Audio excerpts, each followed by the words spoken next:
Reactor online. Sensors online. Weapons online. All systems nominal. Well, fuck me sideways.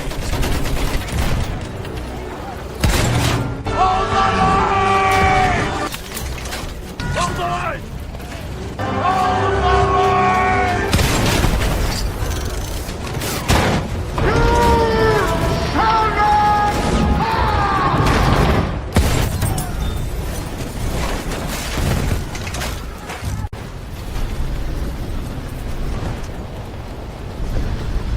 Oh no, you did not shoot that green shit at me!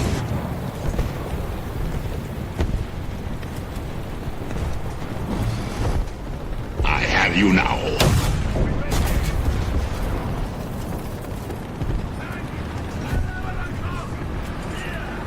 Watch the birdie!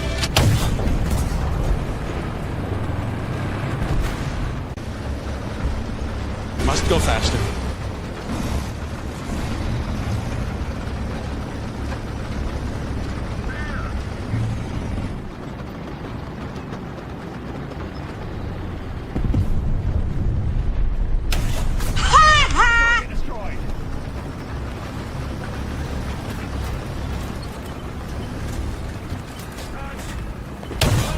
Inconceivable! Say hello to my little friend!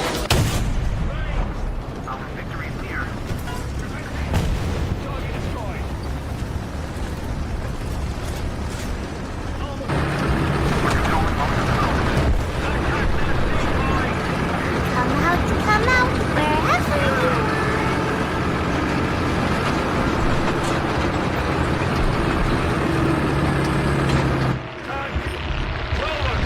Peekaboo! We've been hit!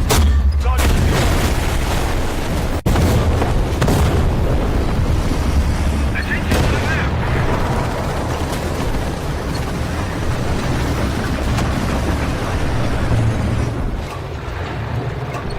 It was at this moment that he knew. He fucked up. It's over, Anakin! I'm at the high ground! Don't try it!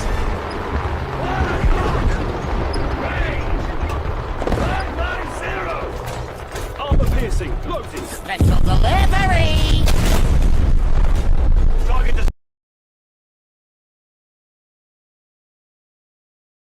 Hold up. Wait a minute. Something ain't right. Gotcha, bitch!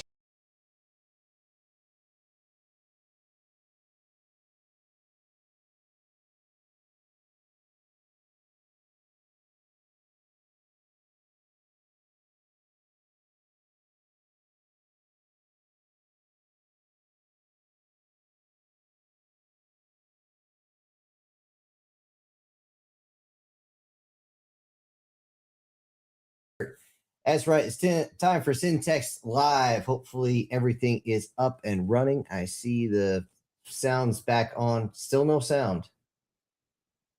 Is it?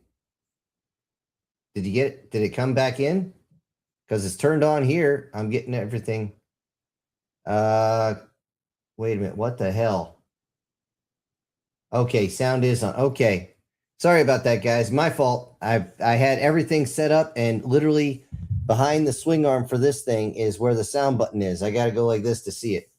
So I hope everybody is doing okay. I see a whole bunch of people chatting away as we were getting ready. Thankfully, I had some extra time. And I actually saw something very interesting here. I want to say, yeah, I actually learned how to cook on aluminum foil in an engine block as well. Actually, that's how we used to heat up our E's. I showed guys how to do that on the engine block of a Humvee. They thought I was nuts until they actually had a warm meal. So on that note, let me scroll back down on that one. Oop. Let's jump right into it, and we're going to go straight into the comments. Over the past week, we got, there's a human inside her. We need to get it out. I actually deliberately put the green in there so it was difficult to see because I didn't want to mess up the actual title. This one here I want to know if you guys actually found it funny. I know the title was a little leading for a few. But I do hope you guys enjoyed it as the way it was. Oh, God damn it. I gotta keep doing it. And yeah, well, we'll get into the cookies here in a little bit, War Sniper. But guys gotta let me know if we're bored with the jokes on this one. I know you guys thought the captain's name was funny. I can't actually say it on the live stream without me getting in trouble. But inside, one of the key things, besides from the fact I forgot to do my salute to you guys with my, we'll just call it apple juice on the rocks.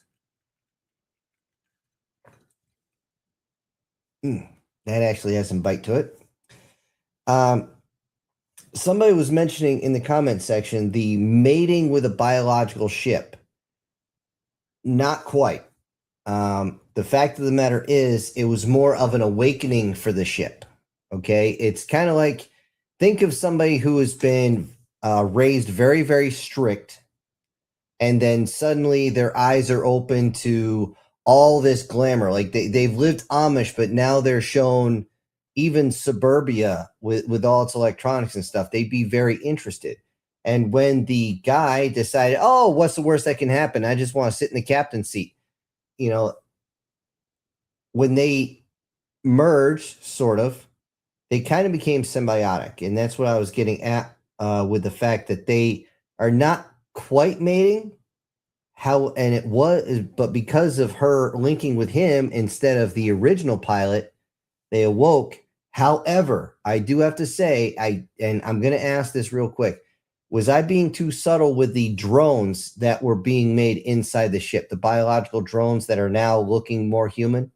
One could say that those are their offspring in a way, but they're still drones. They don't really have a will of their own. That could change if this becomes a series. A few people actually asked me, could this become a multiple one? This actually could easily become a series. But I already had the next one up, set up, and I wasn't going to go back just yet. So if you guys want the this one to be more of a series, let me know in the comment section, and I'll make note of that when I move downstairs. Oh, speaking of which, I do have to say, guys, the electrical is finally hooked up. The family friend came over. He helped me out, and I couldn't thank him enough because when I ran the wires and tried to hook everything up, I screwed it up so bad. He literally had to go through and redo almost everything I did. It was a bit, yeah.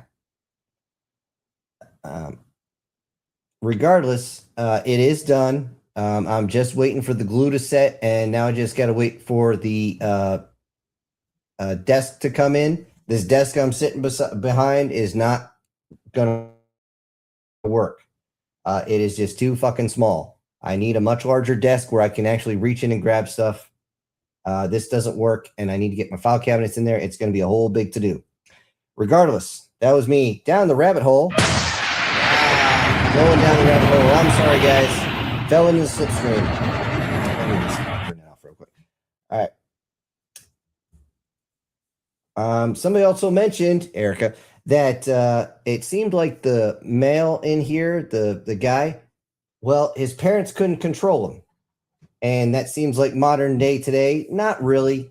It was more along the lines of, hey, can I sit in the car? It's not going to just start up on its own, is it? Wasn't really that. However, I see a $10 super chat from MTF Guard. For the Emperor! Let me write this down. MTF Guard. And he said, there should be a handful of videos for this stream. I made sure to resend all the ones I didn't send last time. Yes, I have a grand total of 5 additional videos for today specifically. I even checked. The volume is good. Honestly, 1 or 2, if I had the time today to do it, I would have added some a couple little sound effects to them. However, I had to Wednesday's my busy day. The morning was taken up. We had to run down to IGA and grab a whole bunch of shit. and get that put away. I had to deal with the new chicks. They finally outside, and it's been a whole craziness. However, yes, guard, I did get them, and thank you very much. All right.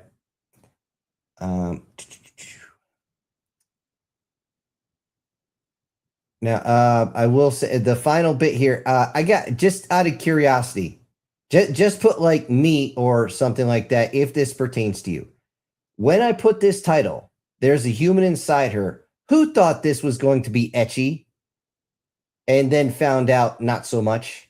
Just let me know. I'm just curious because I look around with all you awesome people here, and I kind of have to pick your brains, which is one of the reasons for the live stream, as you guys know. Now, moving from there's a human inside her to there's about to be a girl fight. I can't do the voice on that, guys. I'm sorry. I try. I suck at it. However, girl fight, I tried to get a different picture, guys, and unless I wanted to use AI, which I try not to, this was the best I got. I honestly wanted a female human beating the shit out of a female Xeno, and it just, the only thing I kept getting was somebody getting shot, and this was just hand-to-hand combat. This actually originally was supposed to be very, very different. This was actually supposed to take place in a bar, but then I realized I've done so many stories that start with somebody walks into a bar that I had to kind of adjust from there. So, again, this one can be extended on as well, but not easily. So if this is one you guys want extended, you got to let me know. Somebody mentioned for guys, it's a bad idea to get between girls that are in a girl fight. And remember, it's a girl fight, not a girl fight. Okay, this is for, you know, ripping out hair and knocking out teeth. That's what this is for. Now, I look in the chat box and I see one of them's here. So I'm going to ask Erica, since you talked to Ava on occasion, did she get a chance to listen to this? I'm just curious. I'm wondering if she did, because she might have got a really big kick out of it. I just want to know if she did. And I hope she's not pissed that I used her name. If she is, I will not use it ever again. And Erica, you got to let me know if I went too far. The same with everybody else, because I believe, Douglas, I used yours. Alan, I think I used your first name. So yeah, just let me know if you guys don't want me to use your names. Okay, it's a respect thing. I understand that. Just like when I was writing the BattleTech story, the general name Vanskoy, that is a guy I served with. I asked him specifically to use his names. It's a respect thing, guys. So if there's an issue, you got to let me know. Now, as far as girl fight goes, there wasn't a whole lot of comments here. A lot of people trying to find out where the syntax was, because it kind of blends in with that suit. And I believe, Douglas, I used your last name a few times for Commander or two. So anyways, I need to move on to the series of this week, which was Hitching a Ride, Hitching a Ride. Bump, bump, bump. Hold on. Since I sing so bad, I'm making my own ears bleed. I need a drink. Now, oh, that didn't go down straight. Anyway, I just wanted to ask you guys how you thought about this one. I didn't get a lot of love on this one, like I said at the end. However, I did notice one thing, that it got more views than part 2. And I'm actually curious how many of you saw the part at the end and actually went back, and because of the sound effects and everything, you watched it again. I'm just curious. I just want to know how many of you actually did that, because every time you actually finish it and then go back, it actually counts as a second view. So I'm wondering if that was the case, or maybe the fact that there's a Spartan / ODST standing right there. See. Down through the comment section, where there was a lot for these three. There was a whole bunch. At least one person, actually more than one, I take it back, talking about the meteorite strikes along with cascading effects of such things. Honestly, volcanoes, tsunamis, earthquakes, that sort of thing. If it bullseyes a fault line, you bet your ass that thing is going to destabilize instantaneously, because there's going to be a massive void and those plates are going to shift real fast. And God help us, at least here in the U.S., if either the Cascadia, San Andreas, or the New Madrid fault lines get hit, because though any of those pop, and they will shake the entire country. I'm not kidding. I'm on the East Coast. When the Cascadia goes, we're going to feel it, because it's all sorts of weird. And that, honestly, I had to go into that specifically just a little, because a lot of people think the initial problem is what kills people the most. Actually, it's always the secondaries. We've talked about this before, and it's like in a volcano, it's not the lava, it's not the pyroclastic flow, it's the ash cloud that takes most people out. What takes most people out in a flash flood? It's not drowning, it's massive blood or rapid blood loss and going into shock from all the debris ripping you open. That's what kills people. You know, it's little things like that. Okay. Just like if somebody's attacked by a shark, usually it's the same thing. Massive blood loss, they go into shock. That's what takes them out. Anyway, a certain person, I won't mention who, but you know who you are, originally was asking why I didn't cover the social, racial, cultural differences and all the changes that would happen during the reset, like when after the meteor shower hits the planet. Main reason, that would be, I shit you not, a full book, because you're covering an entire planet at this point. And I know a few of you are actually writing books on this. You got to remember, every culture is going to act different. Every ethnicity is going to look at different in the same area. No joke. You got like India and China that share a border. If something happens close to that border, then both sides are going to react very differently. You know, both sides are going to freak out, but afterwards they're going to act very, very different. So yeah, it's just like those of you who've read World War Z, not the god-awful movie, and we're going to get into that. I'm going to write that down because I need to work. World War Z. Okay. We're going to be talking about that. However, we got another $10 super chat from Erica.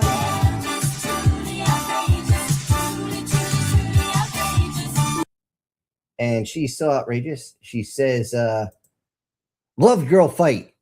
When I did sparring, I did use elbows and knees a lot. Oh, somebody's into Muay Thai.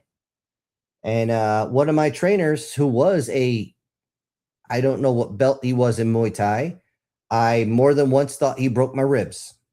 Actually, after one particular interesting session, I went home and pissed blood.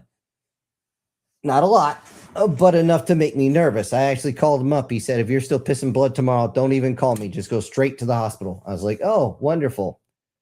Thankfully, whatever caused that had healed over. Whatever it was slight. Then he used me as a kind of a example. Hey, if you're going to do this, make sure you absorb the hit mark. I wasn't absorbing it enough. I guess I'm not toilet paper. I'm not absorbent enough. But I'm bumped. Oh, bourbon. Right up the nose. All right. Let's see. I have down here. Somebody was talking about human reactions to the meteor shower, and when they said things would be different, I mentioned that they would all be violent. Main reason is everyone's going to panic, and when they panic, they do something stupid, just unbelievably stupid. Like they try to go and raid a Costco, and they'll like take stuff out of your cart. Well, guess what? Here in the U.S., you might get shot. I mean, that's just, yeah. And also, they were asking about not just the reaction to the meteor shower, but the reaction of the billion that were saved by evacuating. How would they react with a civilian, or the ones that were left on the planet that had to just survive all the shit? You know, again, that's a full book. I actually know full book series that cover that sort of thing, and they're very hit or miss. Like, I don't know if you guys know an artist, or sorry, a author named Rawls. He is so hit or miss, it's sickening. I've read some of his books that are awesome, and the other half, I barely get into the second chapter before they are quite literally chucked across the room, usually right into the trash. It is just bad. Because he doesn't have actual characters. He has basically somebody who knows how to do a certain thing. Like he has got one guy who's military. He's got one guy who's an electrician. He's got one guy who's a plumber. And somehow that becomes their entire mentality. That's the only way they think. I'm like, that's not how people work, you dumbass. So anyway, I digress. Where was I? Yeah. Here's one for you guys who are currently writing books in particular. And this one actually came out. Someone, it might have actually been Erica, was talking about the whole, yeah, you help us out, you save our lives, and we'll do anything to help you out. And then they mentioned, no, it wasn't Erica. Who the fuck? I'm trying to remember who. I don't actually have who wrote the comments down because it's not all that important. However, the story itself, he said, was taking with the details out of the story. Now, you guys are going to have to let me know if that's true. However, I needed a very large setup specifically because there are a lot.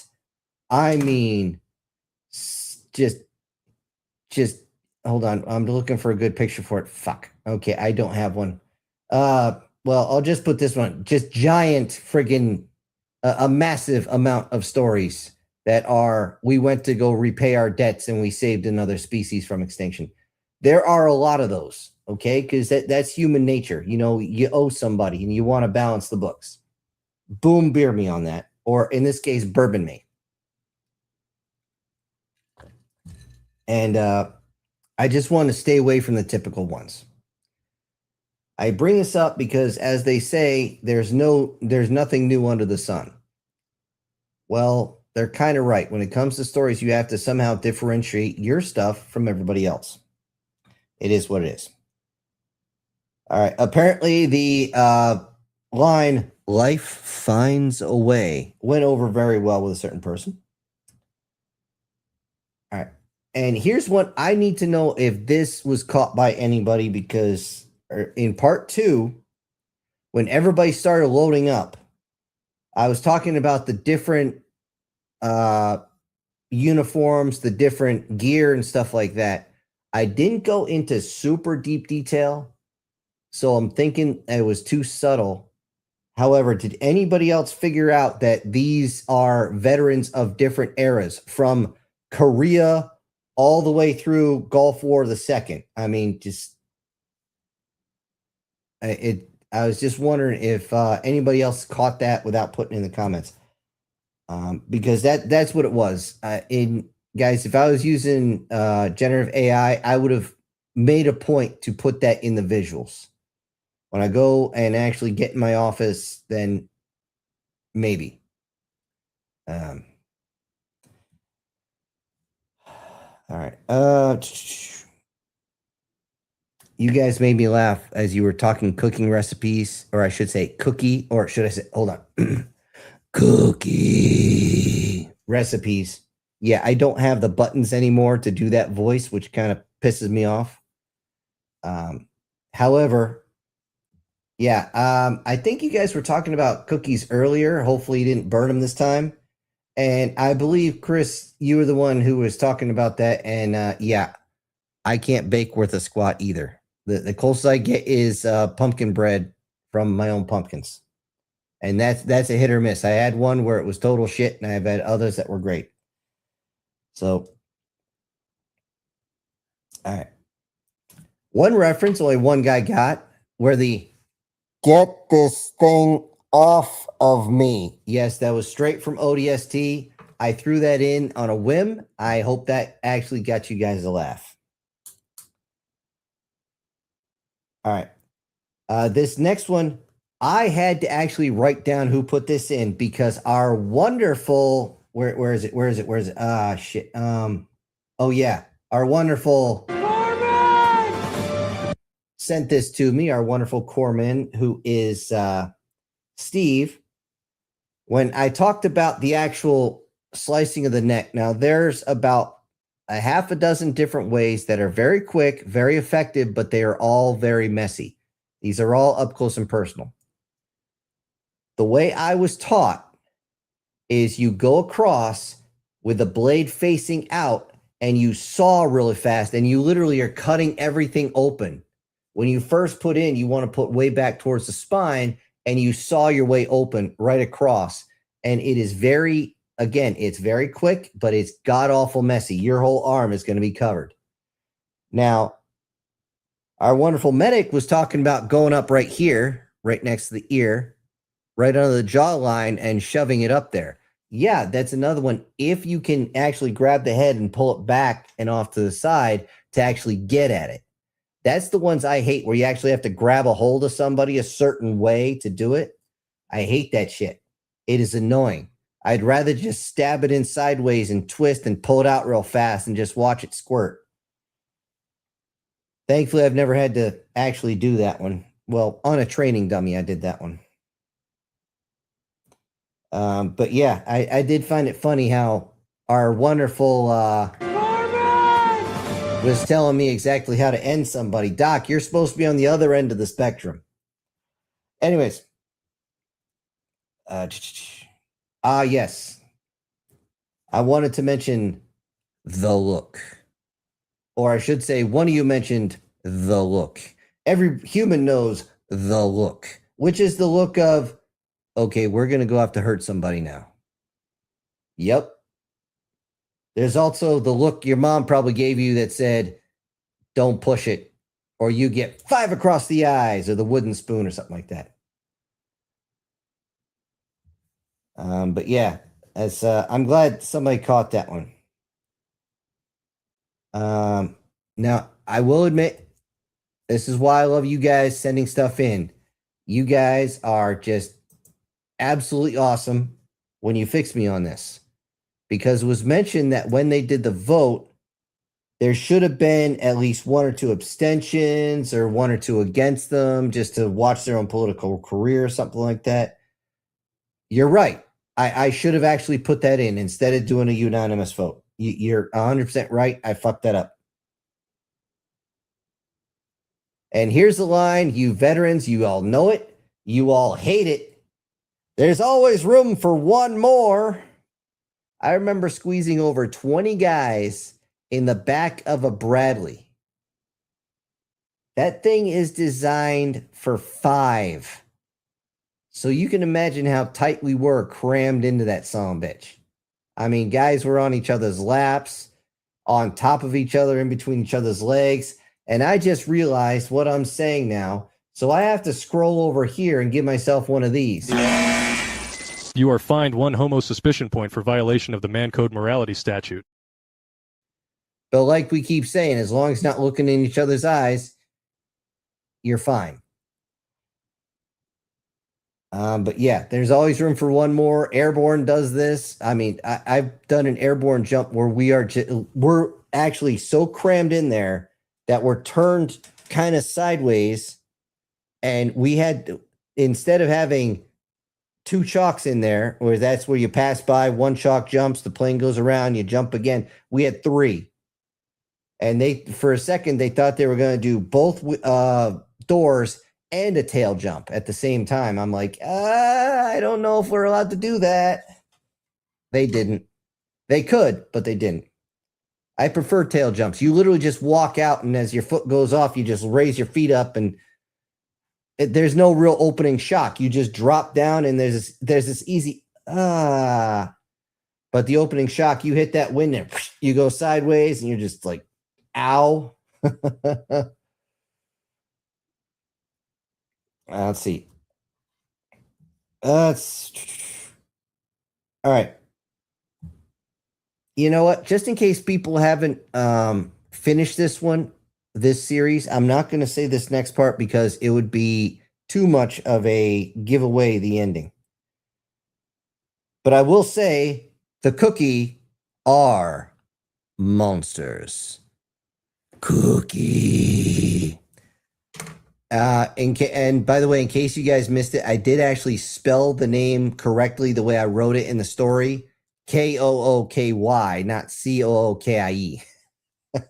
I had to do that because everybody was, especially after the cookie recipes. So, yeah.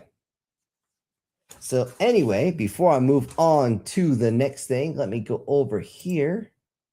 And I swear, this guy hates fucking planes.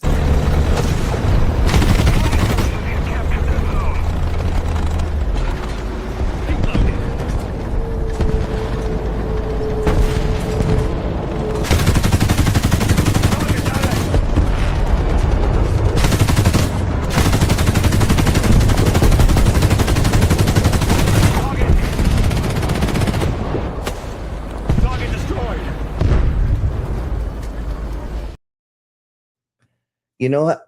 Every time I watch that, all I can hear in my head is as he's coming in, that yell from the Transformers, "It's Laserbeak, get him!" And then they shoot at him, and just as he's about to go over the horizon, I swear I'm hearing Starscream going, "I'm stupid, I'm stupid."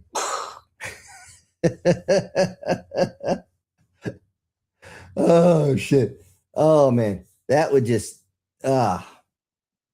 like I said, guys, if I had if I woke up and immediately just focused on the channel and nothing else, there'd be a lot more for you. All right, moving on. Now, unfortunately, I don't have too many pictures here, but I will be showing some stuff on occasion. First things first, talking about the pretty much only movie that's making the rounds right now, Supergirl. If you're wondering if it's done wrong, you don't need to worry. We already know it's done wrong. Apparently, everything is already leaked before it even was released. It's a total girl power, Captain Marvel type movie. Nothing but ego on top of ego. I'm like, I'm literally watching Lobo in a Supergirl skin. You know, because the main man is just nothing but ego. I'm like, what in the hell? You guys literally have the blueprint right in front of you. She's supposed to be a teenager who only aged about a year or two. But when she was in that rocket, the reason it took her longer is because she ended up getting too close to a star, and the rocket had to spin a few times to get out of its gravity. But when she was that close to the star, her cells were just constantly sucking in all that solar radiation, which, as we know, makes Kryptonians stronger. So at her peak, she is stronger than base level Superman. Now, Superman does get stronger over time, but we'll not get into that. However, at her age, when she gets there, she's actually stronger than Superman was at his age, which is one of the reasons why her powers are usually out of control, and it takes a long time for her to figure them out.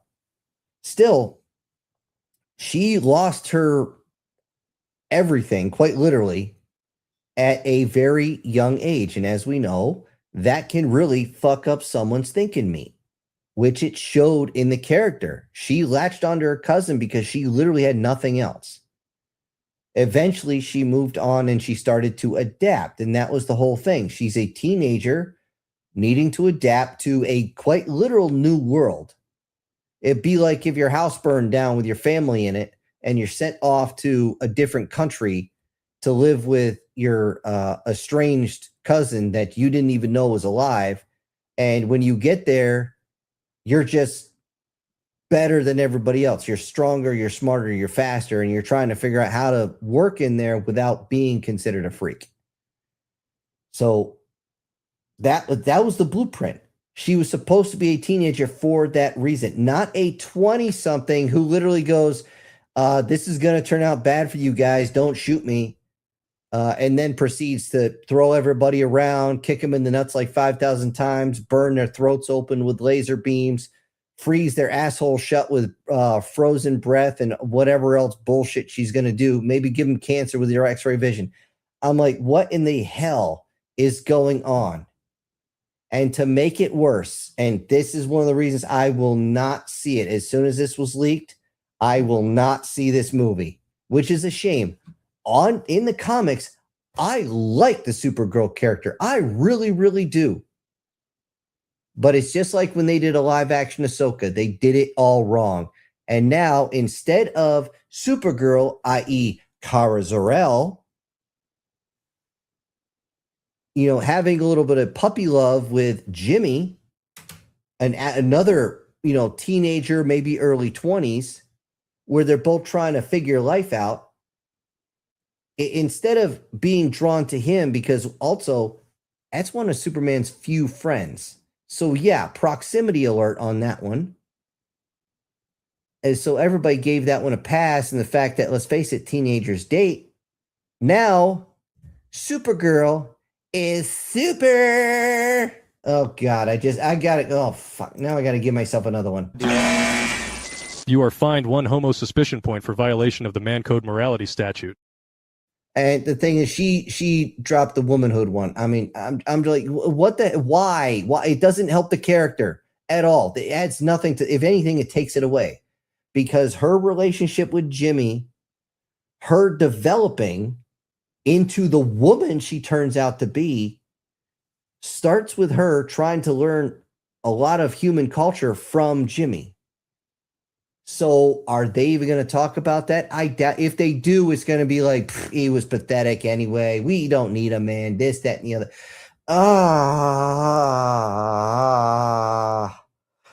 Oh, my head hurts. I need more booze.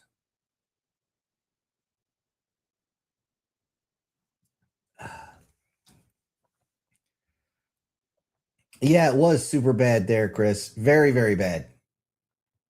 It just, I saw the preview and I'm just like, no. So I'm just like, what the hell? They even called her, and I'm quoting here, so YouTube don't kill me. The director called her a queer icon. What the fuck? She ends up in the future, if you follow her actual storyline, she ends up in the future married to Brainiac 5. One of the few Brainiacs who doesn't want to kill everybody, but turns out to be a guy who's a robot who's trying to learn how to be more human, because he's more human than he is robot, even though he's still robot. And I'm just like, why? That's not going to, what's it going to be now? Brainiac 5.5, where they turn a Brainiac into a chick? What the fuck is going on? No, people, no, what the hell? And I look at it, and here's all I can say.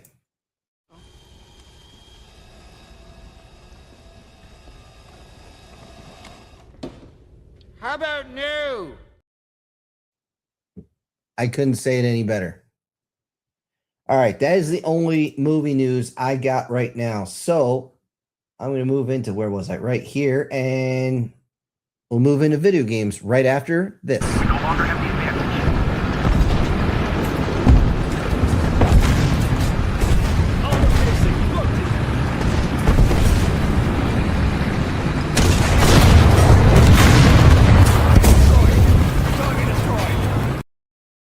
Okay, I watched that before, Guard. What was that? A buy one, get one for sale? Tank sale there? What the hell?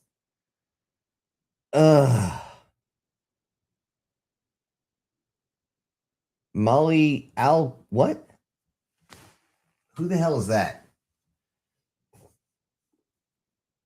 Now you got me wanting to look up who this person is. You mentioned it before. I didn't have it on standby. Millie.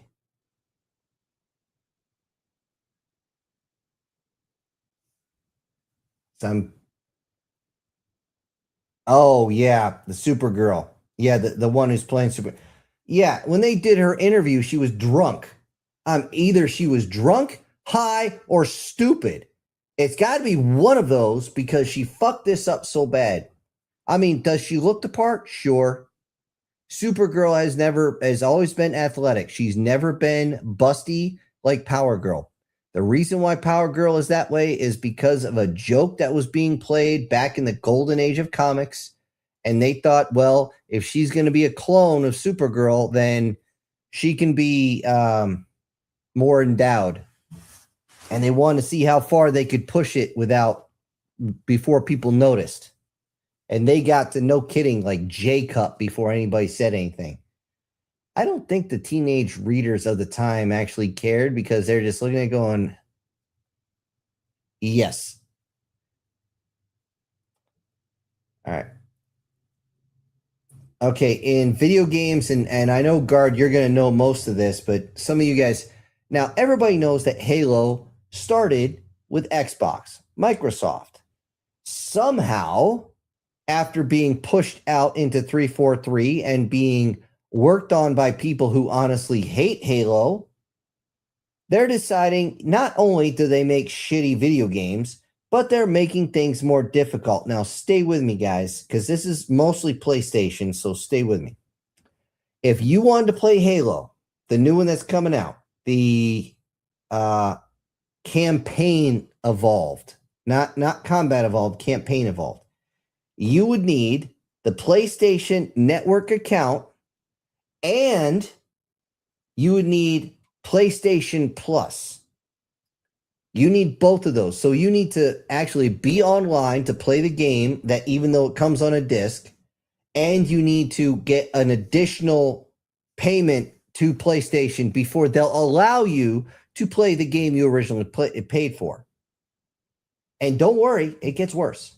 It gets worse because if you want to do co-op, both people on split screen, I'm going to say that again, on split screen, both have to have the PlayStation Network account and PlayStation Plus, or the game will not play. In fact, it will lock. And I'm like, what the actual fuckle knuckles are you guys doing? Seriously, no. What the hell? I mean, what's going on? It's bad enough if you want to play an Xbox game, you have to have an Xbox account with a gamer tag, and you have to have multiple games, and you all have to be signed in to the net to actually play. What the shit is going on? I'm sure you guys have seen. If you haven't, you should look it up. It's a fairly short video where a couple guys are in the old arcades and they run out of quarters and they say, let's go play the console. Instead of just paying every time we want to play a game, we got to pay extra more money, this, that, and the other thing. And they go on a very good rant about that shouldn't ever happen again. And then they all just kind of break the fourth wall looking at the camera. And I'm just like, what the shit, dude? What the shit? Because they're right. If you bought the game, you shouldn't have to pay anything else. I still kick myself. And yes, I actually did kick myself that I got rid of a bunch of games. I sold them, but I sold them real cheap. My original Xbox games.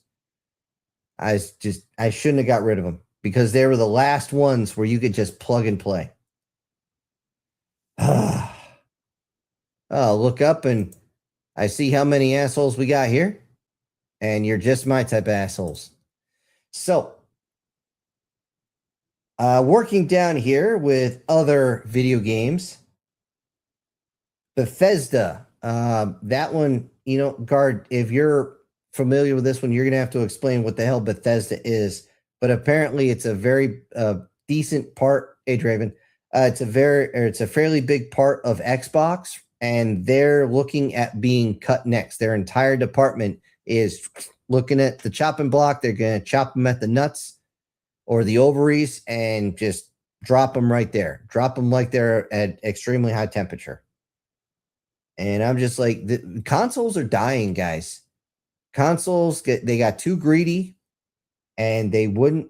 I mean, I don't know about you, but I'm willing to wait an extra year and a half for a complete game. As soon as they started bringing out loot boxes, I knew it was over. I absolutely knew it was over.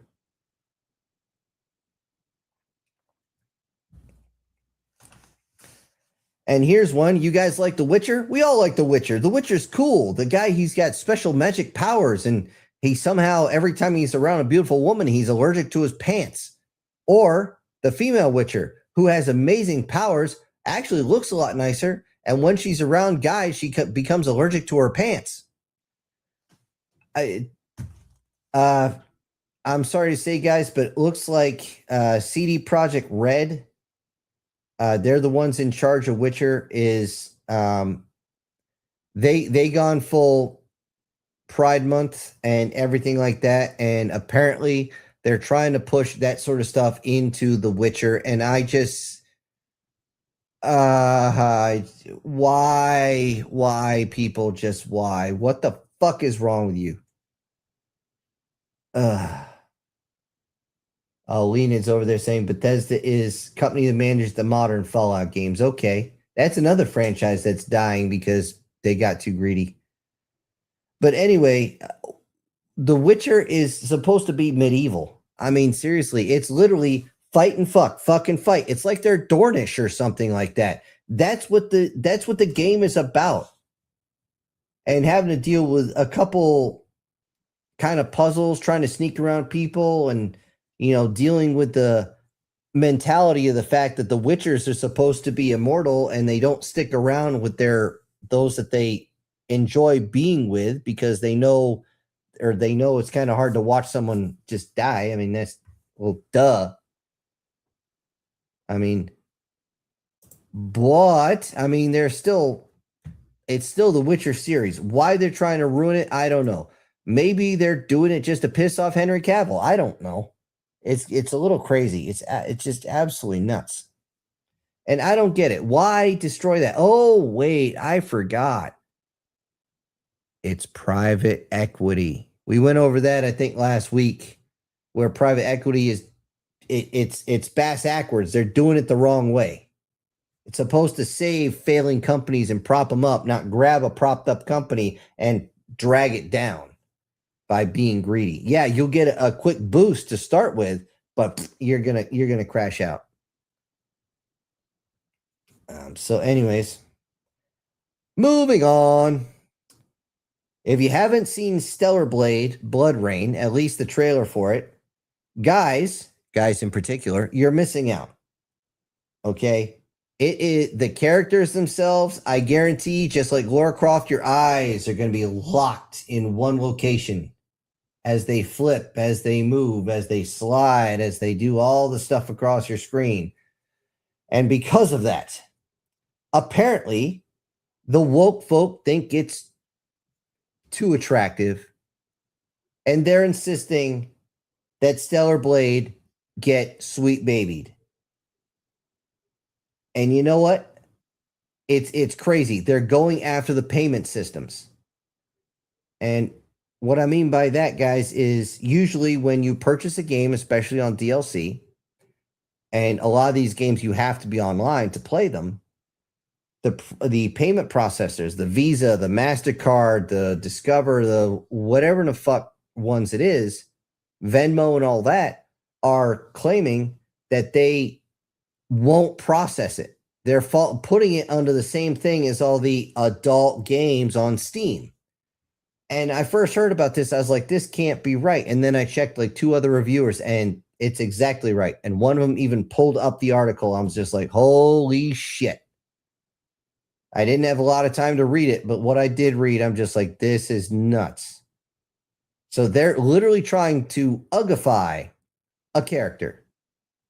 Why? Why? These are folks who basically do parkour nonstop, 24/7, 365. They're going to be in good shape no matter what. This is escapism, people. Let people have their escape. Fuck. Oh, I don't get it. I don't know why they're doing this. And the problem is, if they do get a hold all the payment right now, they only got one to shut it down. But if they get all the payment processors, that game will fail. And everybody there is going to be out of a job because they're not going to be able to get paid. And the company's just going to let them go. And then what? And then we don't get the games we want. And then they're going to try to release a game and they say, oh, if you don't buy this, then you're a istaphobe bigot. Oh, man. I'll tell you what, that is just such a load of bullshit. There, I said it. Bolsheviks. Bolsheviks. Now drink. Every time I say Bolsheviks, you gotta drink. If you have a drink. Oh, wow, that went. That was tight. Originally, by the way, this week was supposed to be a show where I sat here with a bottle and did a shot every time you guys sent a super chat. But if you guys remember how that one went, woo, I was down for almost a full day. It's crazy. It's absolute crazy. Anyways, but yeah, if I was still a video game player, I would play Stellar Blade. It looks great. The graphics are awesome. I just don't know what the hell the problem is with some of these people for being total friggin' schmucks. All right. Apparently EA is gone, guys. Apparently EA, I didn't know about this, but apparently it happened a couple weeks ago. Some Saudi Arabia company bought out EA. And yeah, they're talking about changing everything.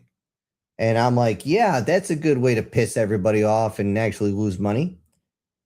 So yeah, whatever EA games you got now, that's the last of them. Now the ones that are going to come out are just going to be either copy paste of other ones, or they're just going to break the laws of physics by sucking and blowing at the same time. It's just, yeah. There's no other way to put it. All right, here's the fun one. We all know God of War. Now, I should have got a friggin', you know what? Let me see. Let me get in my images here, and let me see if I got a Kratos real quick. I can friggin' get on here. Oh, hold on. Let's see if that uploads. Anyways, God of War Le Fay, as in Morgan Le Fay, is supposedly coming out. And here we go, God of War. Now, this is what everybody thinks God of War is going to be. Kratos ripping some god's head off, you know, shoving his blades of fury just into some orifice or whatever, using the chains to whip around like Spider-Man or whatever the hell he's going to do. Now, I mean, I can understand Le Fay is in Morgan Le Fay, but they screw this up. Morgan Le Fay was not a fallen god. She was a sorceress who was the half-sister of King Arthur. That's who Le Fay was. They have zero reference in the trailer to anything that has to do with that type of lore. And I'm just sitting there going, what the hell? Because we have a I Can Fix Her Deathbed question on here with another $10 super chat. And, oh, hold on. Holy Jesus. What is that? What the fuck is that? That is him with saying, tip jar again. Only one request for any story. Hold on. Only one request for any story pick for I Can Fix Her, no alcohol. Only because I don't drink. Okay. No alcohol. Okay. I'll try to find a I'm trying to. Any other ridiculous picture will do. Okay. I'm sure you like the one with Iroh holding the goth girl after he got hit by the paralyzing tongue. I'm sorry. When I saw that scene, I could not stop laughing, guys. I'm sorry. But when Zuko's sitting there and he goes, Uncle, I didn't see you get hit by the tongue. And he simply goes, shh. And you just see whatever her name is, open the eyes, and then she has this like, you asshole. but they also put the little bit of respect in there of like, okay, game is game. And I mean, let's face it, she was the most what's the word I'm looking for? Adventurous one, if you actually read the lore. I mean, it got a little ridiculous. She would deathbed question everybody. Let's just put it that way. But yeah. Yeah, I'll do the I can fix her with no liquor. However, I hope you don't mind if I keep myself going here. I got other ones next to me too, but they're not actually strong stuff. I just do this so when I go on a rant, I can blame this, you know. So anyway, let me get back here. Now, as far as the God of War one with LaFay, now I don't have a picture of that one. Wait, you haven't seen that one? Question? Oh, come on, I use it all the time. I'll use it next time. Anyways, as far as God of War goes with the LaFay, I didn't get a picture of her here yet. Looks a little ridiculous. And but no one's expecting it to do well. Main reason is the same reason why the Halo 4 or 5, whatever one it was, where they brought in Locke.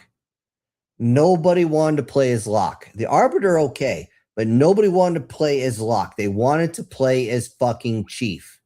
Even if you do like they did, they had 15 missions and only 3 of them you were the Chief. Even if you have 3 of them out of 15 missions that are Kratos, you're still going to piss the fans off because they don't want this. I don't know what the hell their problem is. I really don't know. Do they realize you don't take something that works and fix it? If it works, don't fix it. Okay? Did they kind of boot it in the ass with the last one with the little kid Loki? A little bit. Okay? I didn't get to play it. I just saw the cinematics, which I thought were okay. I mean, they're not going to, win any Oscar Mayer awards, but they work. So yeah. But yeah, apparently also they interviewed the voice actor for the one who plays LaFay.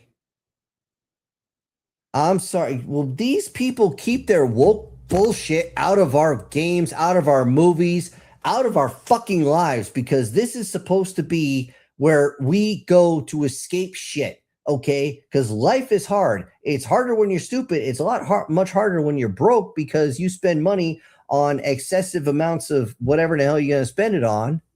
So video games is supposed to be a cheap alternative. And why are they going in to destroy that? Like the man said over here in the comments or in the chat box, we can't have nice things. Oh. And then they say, our stuff should only do good because it's woke. Woke should be the stuff that works, and you guys should enjoy it.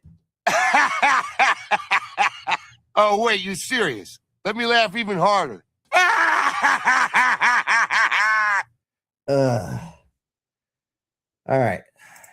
On that note, before I get to the final 2 sections here, I'm going to throw in another video. Where was I? I was down here somewhere. No, we saw the plane. We saw that one. How about this one? An eye for an eye.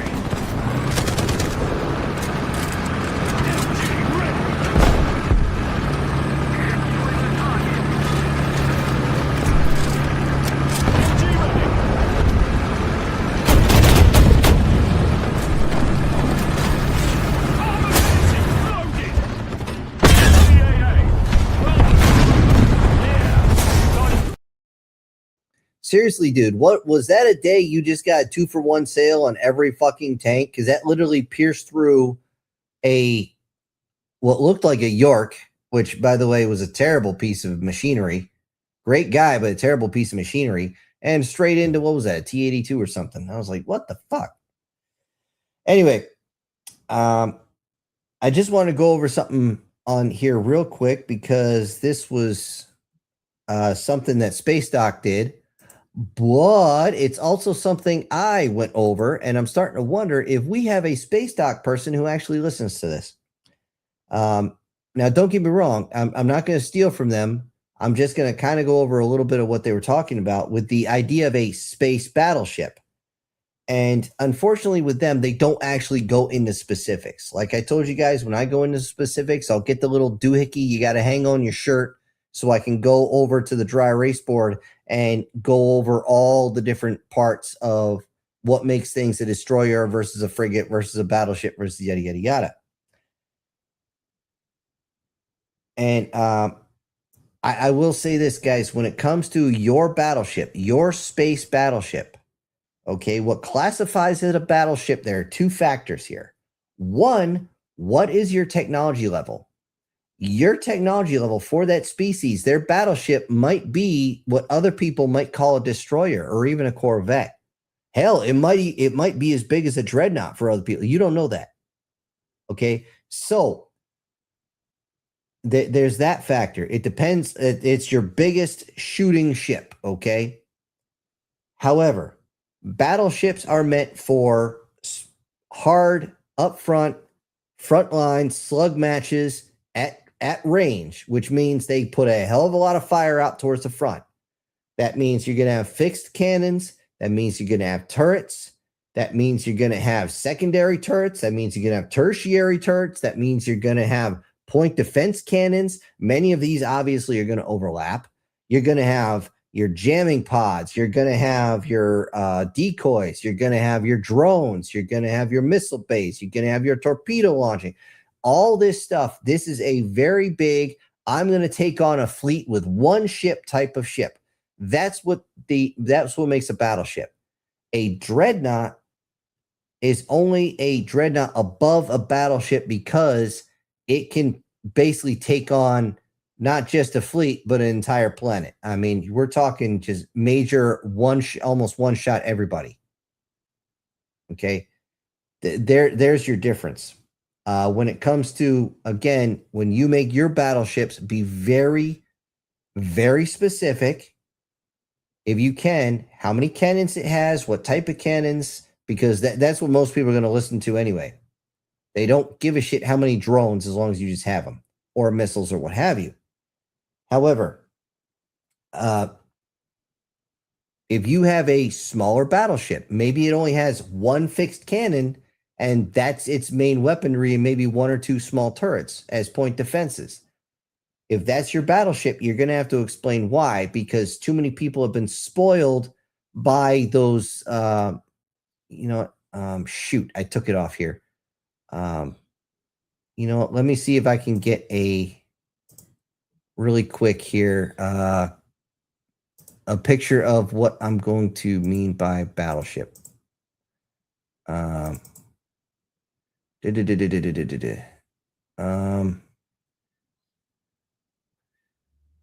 Sorry guys, this is taking a little bit scrolling and okay, not that one. Okay. Give it a sec to come up. Ah, crap. It's not letting me put one up. Anyways, you just have to be specific and let people know what the tech level is.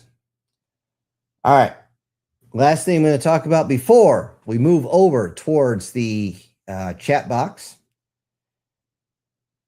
Why is it, just out of curiosity, why do actors in particular have to kill good movies and good franchises? I'll give you a good example. Actually, I have three, count them, three good examples. One is Law Abiding Citizen. That racist douchebag, Jamie Foxx, decided as they were partway through filming, by the way, And he said his character will not look bad in the end. I was lucky enough to get a hold, and this was years ago. I was lucky enough to get a hold of the original screenplay that was supposed to be there. His character was not just supposed to lose. His affair was supposed to be exposed at the end, while Gerard Butler's character was able to get away. Everybody blamed him for the loss of all these corrupt like judges and whatnot. And here's a guy, a lawyer, a like $1,000 an hour lawyer, who's supposed to be able to do anything. He's supposed to be able to talk his way out of anything. And he's put in a position where he, no matter how good he is, he cannot get out. He has to face the consequences. And that was the point of the whole thing. Instead of just going and killing him like he did everybody else, Gerard Butler's character was going to set him up to know what it's like to lose everything, to actually fail. And I'm just like, that would have been so much better. But nope, you get to the third act, the law-abiding citizen, and the whole thing spirals in like a helicopter with its tail rotor shot off. It is just terrible. Another one, X-Men. Halle Berry needed to shut the fuck up. Just because, and she played an okay Storm. The thing is, she never actually read an X-Men comic. If I remember correctly, she said she didn't even open a comic until after filming the first movie. If you guys know the character Storm from the comics, and I have to, hold on. Hold up. Wait a minute. Something ain't right. Something is right, as we got a $10 super chat from Guardian Sage. May the Schwartz be with you. And he says, would you prefer having point singularity projectors or Nova bombs on your battleship, battle cruisers / battle stars? That would depend on the mission. All right. As far as both, if you're causing a singularity, it might as well be a Nova bomb, depending on its size. Okay. For those who don't know, the Nova bomb is from the Halo book series, and it was quite literally a bunch of nuclear warheads wrapped around a hydrogen tsar bomba, or better. And the idea was to, when the outer side ones, just like the Hiroshima bomb, as it exploded and imploded the Zarbomba one, that would cause critical mass at a level that would cause that hydrogen bomb to explode in a way that mimics a supernova. Comes pretty damn close, actually. Now, depending on the mission, if I am trying to take out a large area, I would like the Nova bomb. However, if I'm simply trying to take out a small group of targets, if I'm trying for a more precision strike, I would like the singularity projector, because then I can place a small singularity where I want it to and take out small bits. Okay. Now, if you put a singularity in between a bunch of ships, you're most likely going to create a black hole effect, and wham! I don't care who you are. If you're 1,500 meters away from the next ship and it slams together within less than a second, the speed you're going at is going to turn everybody inside into nothing but chunky salsa. It's just kinetic force. It's all it is. I don't care how good your artificial gravity is. It's going to kill everybody. And if your job is to go and disable or capture the ships, then that works. Again, the best weapon for that is for the mission. Okay, pure and simple for the mission and nothing else. They say terrain dictates. Well, so does the weapon system. Actually, those are the two things that dictate how you fight. So, now me personally, I would start I would start with the singularity projector. Depending on how that one's going to work, it might just be a laser beam on steroids. Again, precision hits. A lot of times, especially when dealing with living organisms, you have a good chance of routing them once they lose anywhere from 10 to 30%. That is very, very common throughout history. The majority of battles, especially back in medieval times, once you got a certain percentage, the other side would just simply run because they're scared, and rightfully so.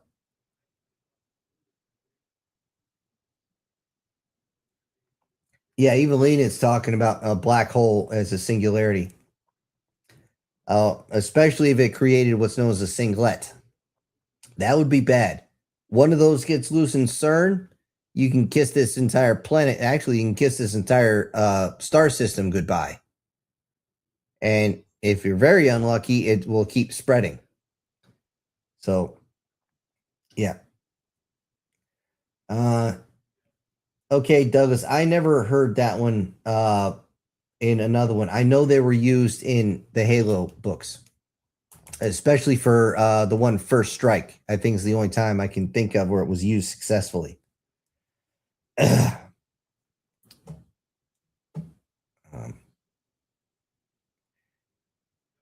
Anyway, where was I? Yes. We went over X-Men, but I do have to say this. When it comes to the character Storm, Storm herself is a great character. Storm is also exceptionally powerful. If she wanted to, she could kill everybody on this planet in just a few hours. That's how strong she is. It is actually kind of freaky. Because of that, and the fact that she's got extreme claustrophobia, she has to meditate almost constantly to maintain control of her abilities. Because if she doesn't, she could destroy a continent just by a bad case of PMS. I'm not even joking. That was a running gag for years. So when her character was in the background, very subdued and all that shit, and Storm, to my knowledge, never became head mistress of anything. Okay. And before I say too much, we have a demon in the house who's growling very, very loudly. And he says, "Hey guys, miss y'all. I hope the new guy works out. Once he is done his 60 or 90 days and becomes full-time, I should be able to come back full-time." Well, we're looking forward to it, man. Just a reminder, next week, since it's going to be the first of the month, don't forget, first of the month, that's the call-in shows. I will have a subject lined up on standby. It won't be the battleships, guys. It might be what is the strangest weapon you would put on a ship. That would be a very interesting one. However, we're not going to do that one yet. Thank you again, Demon. Just like thank you, Guardian, Question, Erica, Guard, and everybody else who's here. Thank you so much. I do want to say another actor who just fucks up everything he's in. I cannot stand this asshole. Brad Pitt, especially when he fucked up World War Z. One of the best fucking books I've ever read. He had the blueprint for an awesome, just unbelievably good movie. And he fucked that up. And yes, Rage, she did marry Black Panther. And then actually basically subjugated him because he's scared to death of her. He's supposed to be a badass, but no, she is much more of a badass. Anyway, Brad Pitt, and it wasn't just World War Z. That's just what I'm going to say. He went in there. He bought the book rights from Max Brooks. He took the name and threw everything else in the trash. He just wanted to make himself look like fucking God. Okay. In everything he's been in the past 10 to 15 years, he does the same thing. When I watch Fury, the fact that they call him War Daddy is an insult to the actual War Daddy, who is an awesome tank commander, who is probably the best tank commander of the entire fucking war, if not ever. Okay. And a good example on this one. is every single time there's multiple tanks, every single time, he is micromanaging every single one of the tanks. To include when they're crossing that big field, he's actually yelling at the other tank, hey, watch out, you got troops on the ground, you got to go. Okay, you got a spotter on the top, you got the driver on the periscope, you even got the gunner who's got his own periscope. They would have seen those fuckers. Okay, it wouldn't have been. He's just trying to make himself look so much better than everybody else. I'm saying absolutely not. He's the only American there who speaks Spanish. He's the only one who keeps his mind about him. He's the only one who doesn't want to run. And this, that, and the other thing. Fuck that guy. Okay. It just, no. Everything he does, he tries to make himself so much better, probably because he's a loser. I'll bet you dollars to donuts that's what it is. He's trying to make himself look great. You know who also tried to do that was Rob Schneider. And it was a disaster for him because Rob Schneider's not a pretty boy. Rob Schneider's a funny motherfucker, but he's not a pretty boy. But even on that train thing where Brad Pitt's supposed to be an assassin, everything I've seen about him, he's absolutely perfect in his movements and everything else. I'm like, just knock it the hell off. If I wanted to see that type of I'm better than everybody else just because, I'll go watch a friggin' any of those chick flicks where a 90-pound girl is beating up a 300-pound dude. And Great Scott. We got another one from Guard. He says, I actually forgot what I was going to say, so $2. Oh, geez. Okay, Guard. No problem. Just trying to write it down here. Because the way I do things on this, guys, if you're wondering the order for the shout-outs, it's basically who pays the most gets talked about first. And we got to skip here and he's okay, as we... All hands to battle stations. And he says, please forgive me for my panicking last Wednesday. I'm in progress of writing a book that I call The Cosmic Clown. Really, he's cosmic? Is he cosmic going to be saying, why so serious?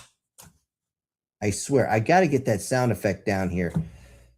I just look at myself. Every time I want another one, I keep thinking, You gotta be fucking kidding. Anyways. Yeah, no worries about that. Actually, here's one of the things, Skip, is you actually had a full week in the tank. Okay, just again, if you go over 50, you get this the next week for free. So you were good. And he also drops another 5 right here saying, Dr. I'm hoping that's Michelle Fowler, interviewed by Joe Rogan, said it's impossible to even get close to the speed of light due to the amount of energy required. She's half right. And I, on that one in particular, I really got to say this. Oops. Damn it. I just screwed something up.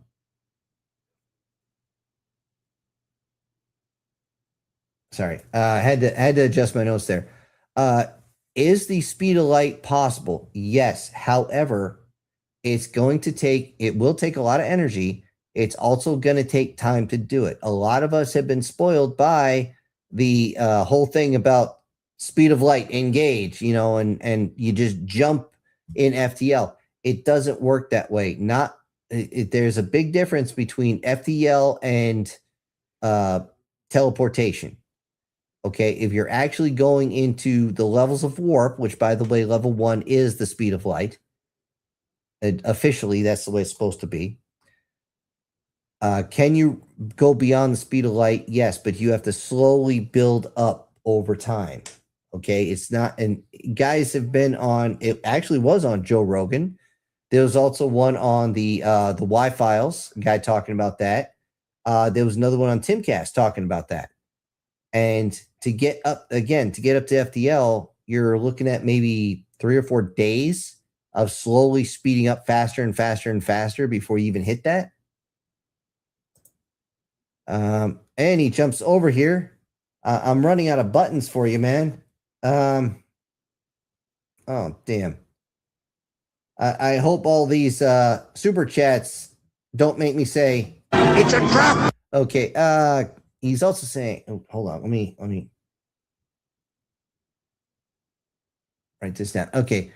If this is true, my book is as good as dead if I have the clown going from one planet, his planet, named Water, to our planet. It's just a regular clown-looking Bozo the Clown like type of thing. That's interesting. He's got another one that says, this would not be the first time that a book of mine would be thrown in the trash. Dude, do you have any idea how many times I have chucked stories of mine? I mean, it's actually so common. It's crazy. It is absolutely crazy. When I was a teenager, no joke, I had probably 24 different stories that I had started, and I didn't like the way they were going, so I freaking got rid of them. And in all honesty, if I had teachers that actually gave a shit, I would have been more pumping out more books than the Harry Potter series. However, it's up to you what goes out and what doesn't. I recommend that you double check to make sure, because more often than not, at least here's what I find.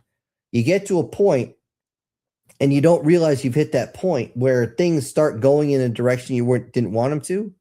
So find out where that point is and then cut that off, throw that other part away, and just keep going. And he sends another $5 super chat. It says, one was killed by Doctor Who when he did the Solarian series. I'm not a big Doctor Who fan, so I'm going to let that one go, as it was way too similar to the book and done better. Okay.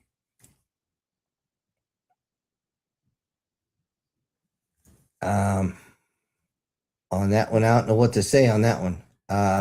Again, I don't know. Oop. Oh, it's another one. He says, my fear is that my book would look like, to those in the future, equal to a sci-fi show called Flash Gordon, played by Buster Crabbe. I'm just going to say that, Crabbe. And he also throws another $5, says, then came Buck Rogers, 1939, with Buck also being played by Buster Crabbe. You know, my sister used to love that show when we were kids. I know there were reruns, but she used to just love that damn show. I couldn't stand it. I don't know. Maybe it was that robot who every 5 seconds went biddy.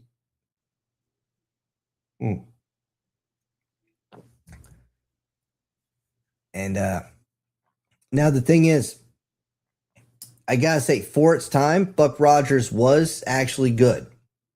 One of the characters was annoying as fuck, but it wasn't bad. So the thing is, you always need to be your own worst critic, Skip. However, there's being your worst critic and being overcritical.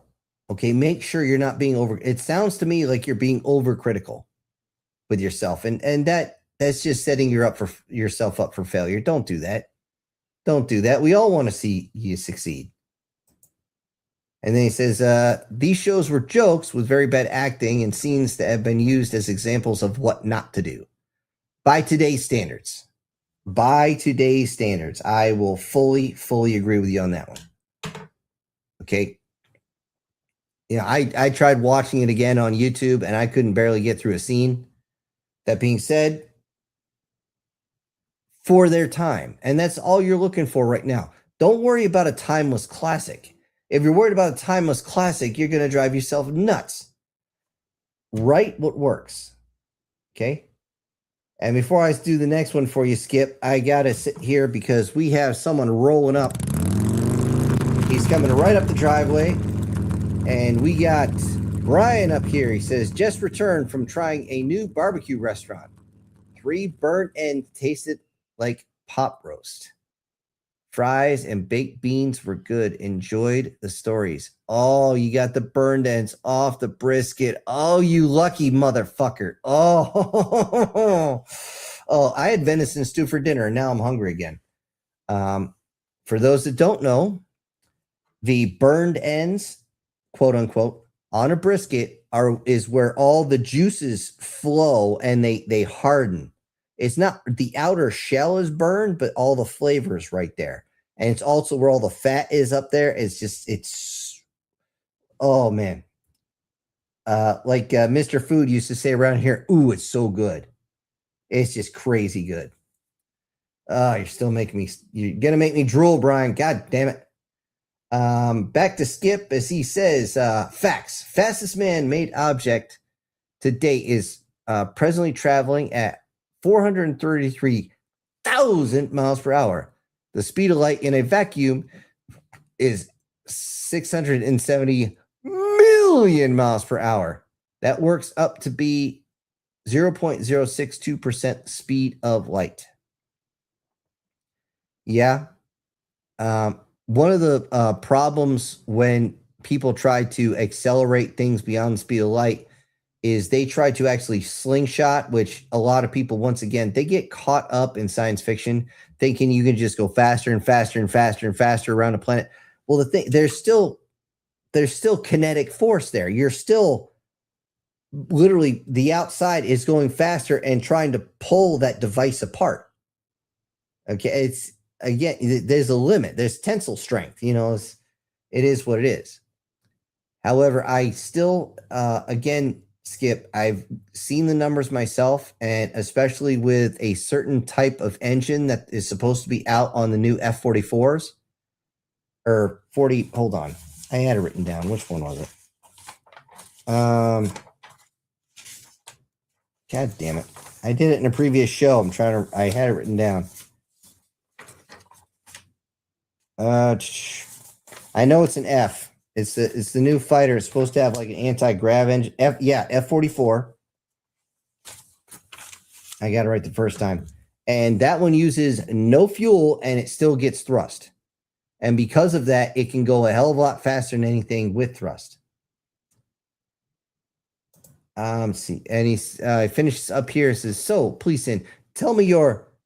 Hold on. Tell me your thoughts. I don't want to turn my book into a laugh fest. All right. Now, it sounds like you're trying to do hard science fiction. And from what I'm getting here, you want to go to actually breach FTL, but do it again through actual science. Once again, it's a slow build up, and you're going to be using a type of engine without propellant.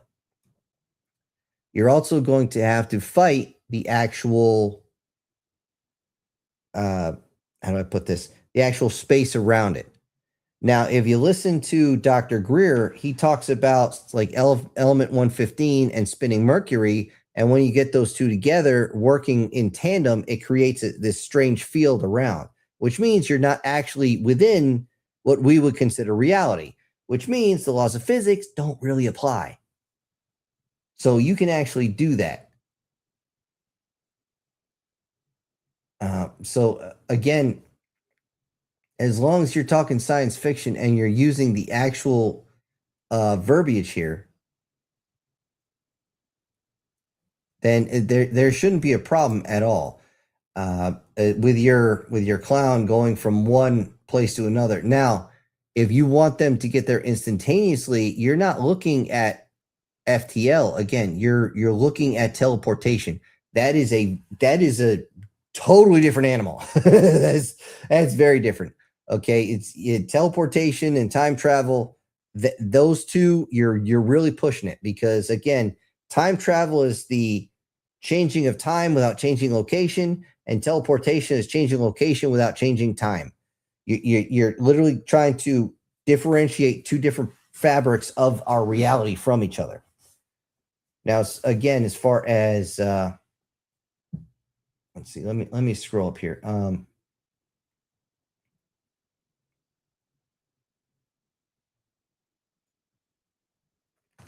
Yeah, with a clown going to from one planet to our planet,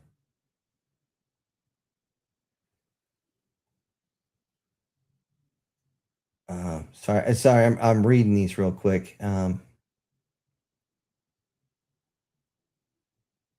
Yeah, I think you're just being a little too hard on yourself here. Again,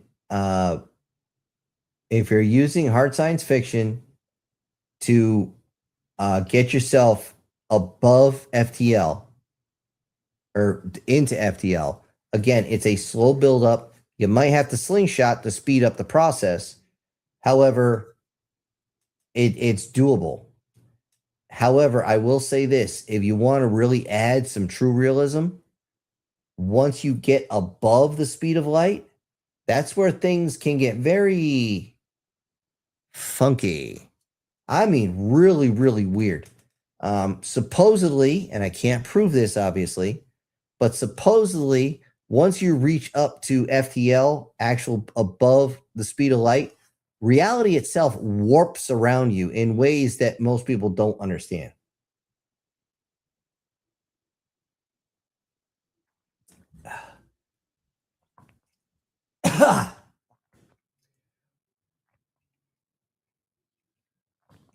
And Leonid, I don't know how people wouldn't understand how thrust vectoring engines actually work. I went over it last week. You're literally pushing, you're literally adjusting which way the engine's pointing, and you're pushing away from there. So I mean that's thrust vectoring in a nutshell. Help! I'm in a nutshell. This is my thrust vectoring in a nutshell. It's yeah, I don't understand how people wouldn't understand how that works. I mean, it's pretty obvious. Even if you look at the back of an F-22, it thrust vectors all the time. That's what those flaps are for. So that it can literally, if they want to roll real fast, it literally goes clink, and all of a sudden it flips over real quick. That's why those F-22 pilots, you got to be pretty nuts, because they move in ways that just defy logic sometimes.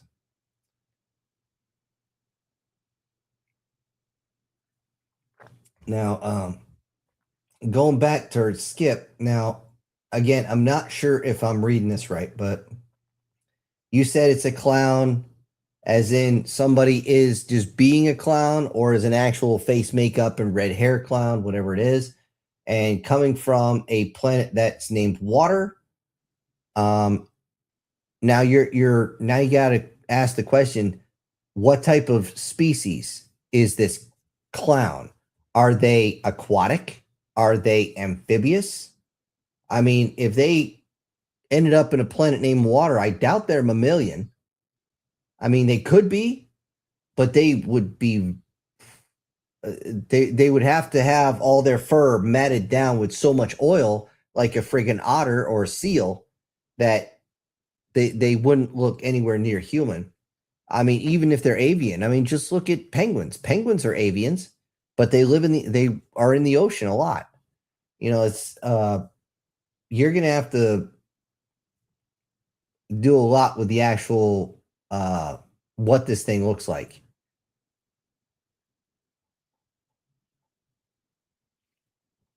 Oh, come on. Okay, you know what? I'm running out of I don't have a button anymore down here for you. Skip says, and by the way, you just tacked on an extra week. You know that, right?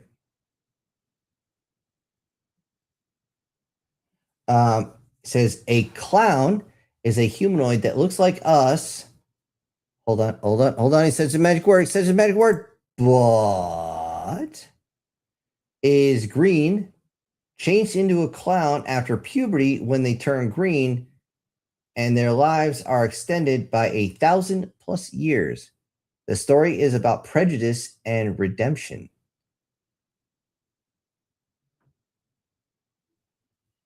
Okay, so I'm guessing that the clown was most likely booted off his own planet for something. I'll put this on here.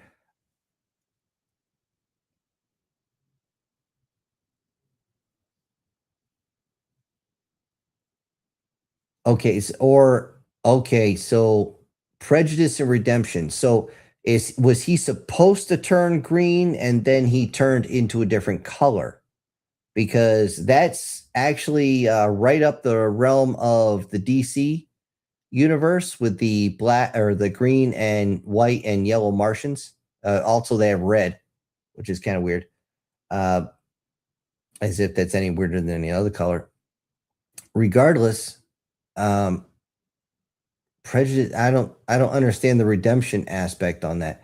See, this is one of those things I'd have to read to fully understand. Now, did he change into a humanoid? Let's see. He says humanoid. It looks like us and is green. Changed into a clown after puberty when they turn green. So did he turn into a green clown? And the lives are extended 1,000 years. Story about prejudice and redemption. That's it's kind of a tough. Okay, here we go. Skip saying he escaped. The first one to do so. Clowns are okay. So he got away because he was a slave and said, "Fuck this shit, I'm out." And now he's on our planet dealing with the prejudice, and he's looking for redemption. I'm hazarding a guess here that it has to do with survivor's guilt. If he got away, then yeah, I could see that. That actually works out really well because survivor's guilt is universal. I've worked with a lot of different militaries, and I can tell you survivor's guilt will eat you up. It's bad. It's unbelievably bad. In one case, we actually went over to the French guys. We told them what was going on, and we asked for every bottle of wine out of their MREs. And they're like, "Well, we can't give it to you." I said, "I don't want you to give it to us. I want you to have it on standby." And we brought the guy over, and he couldn't speak French, but everybody understood what was going on. And we let him get shit-faced drunk. Not that he was supposed to. Obviously, we took his weapon away from him first. And we just sat there and talked with him for a while, and he got it eventually. He was able to break out of his funk.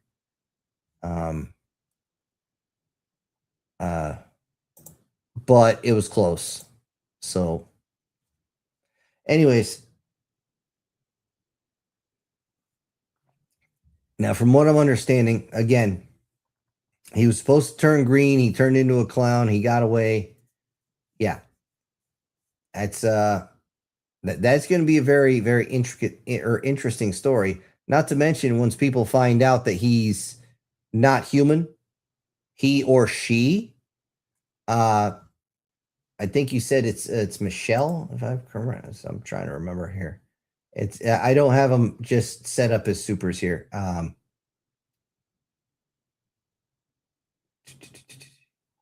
Let's see.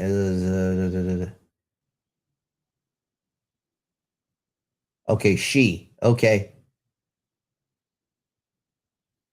Okay, so the thing is, being female and being humanoid in shape is actually going to help out a lot in that.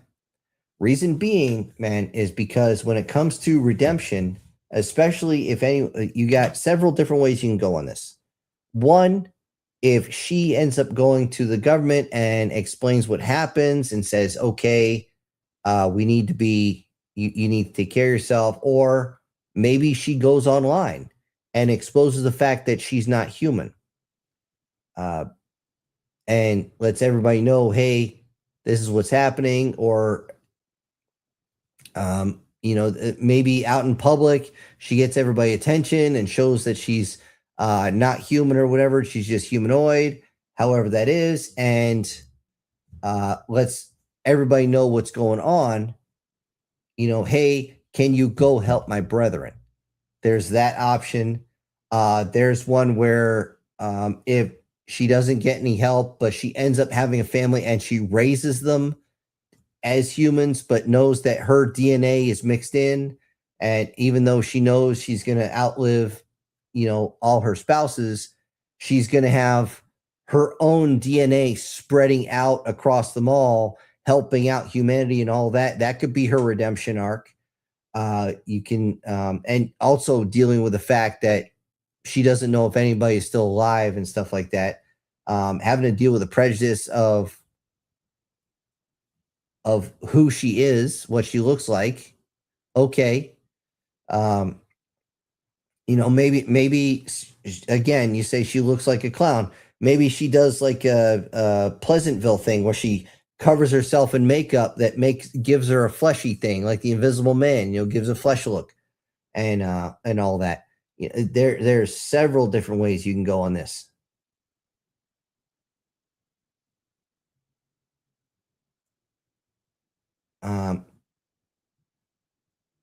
There's a lot of different ways you can go with that one.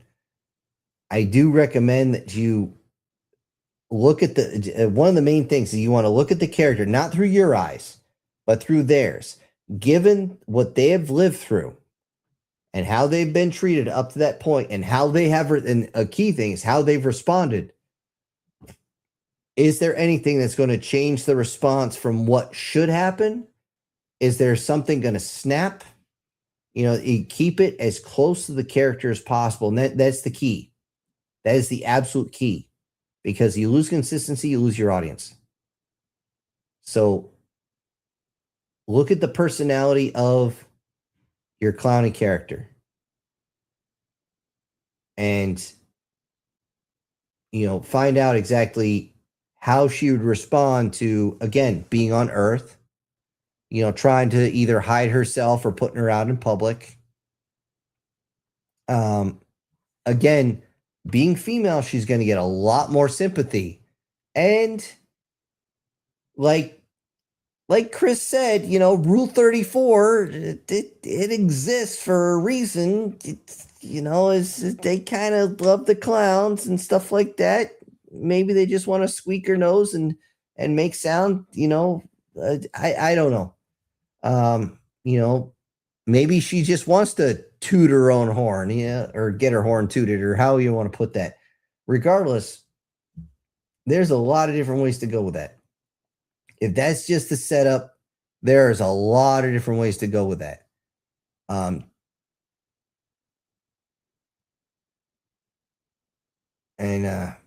It's crazy. Guardian, when I said Invisible Man, I meant the one from back in like the 1980s. Chevy Chase did it.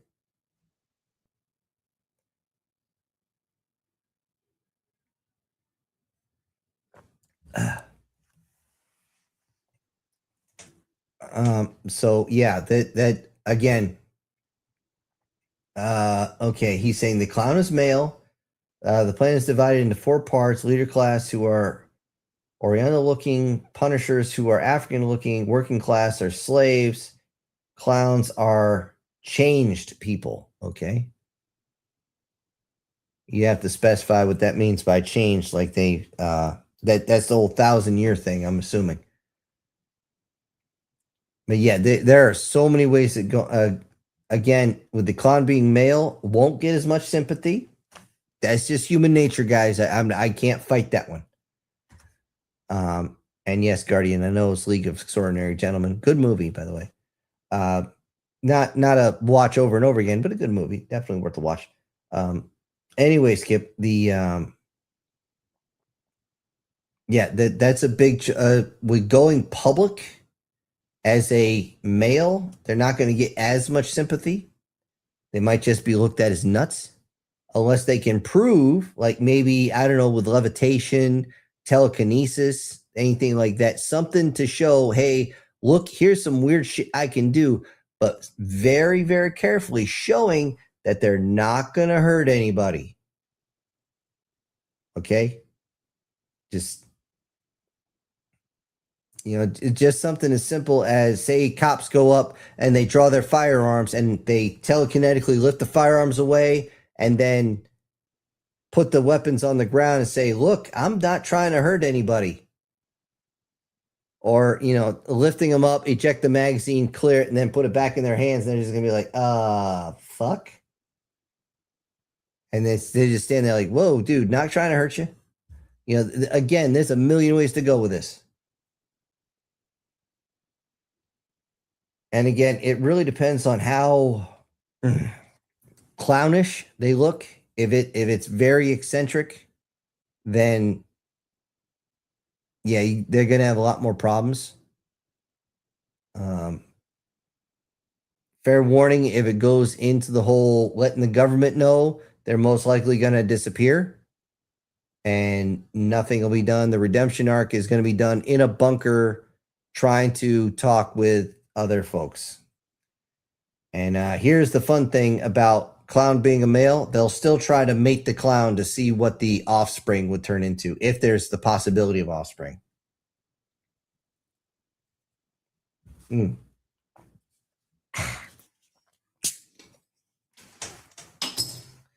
So anyway,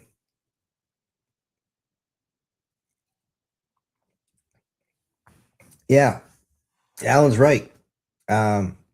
Build yourself a decision tree and explore the thoughts. That's very interesting to do. You know, I haven't done one of those in a long time, a very long time. Maybe I should.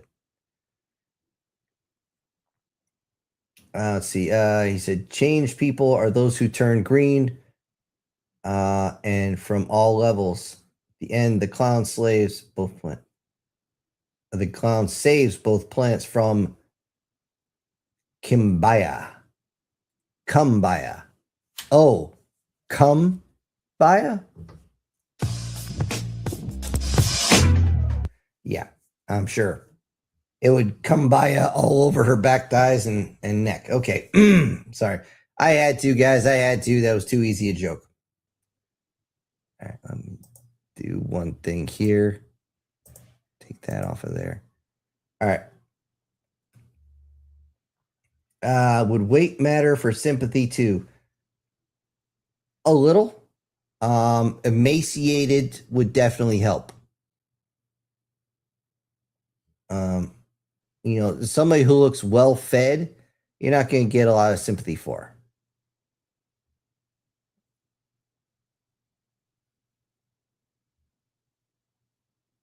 Yeah. Yeah.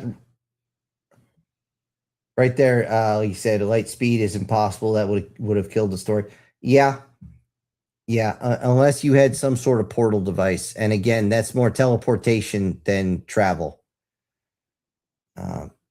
Now you can actually put this as like a chase thing. Like he's being chased down and he's trying to get the light speed, but they're trying to get just close enough where they can hit the weapons, but he's constantly trying to dodge. And since you're in space with Newtonian physics, you can still be going faster and faster forward and be moving around. It's not going to slow you down at all. So yeah, that could be a whole scene in and of itself.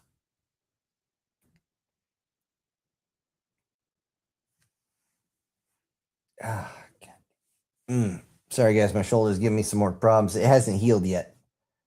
Still hasn't healed. And sitting in the seat's not helping because it's shoving my shoulder blade up. And when it goes out of place, it hurts.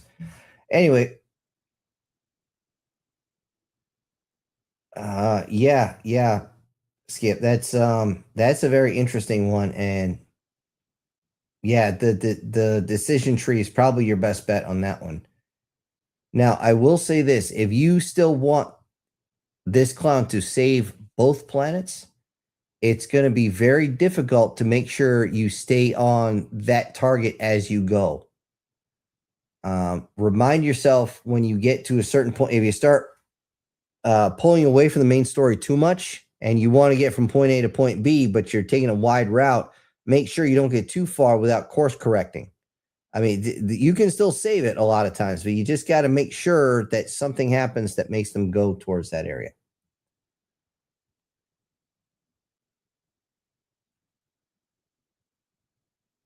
Yeah, Chris, exactly. You can't say you're morbidly obese and say you're starving, even if you are. No one's going to take it seriously. Yeah, just like the EBT thing. Sorry, guys. I don't want to get into politics. But... you know, it is what it is. That was just too easy a shot. Anyway, I'm going to take a small break as I put Which one haven't we seen? This one.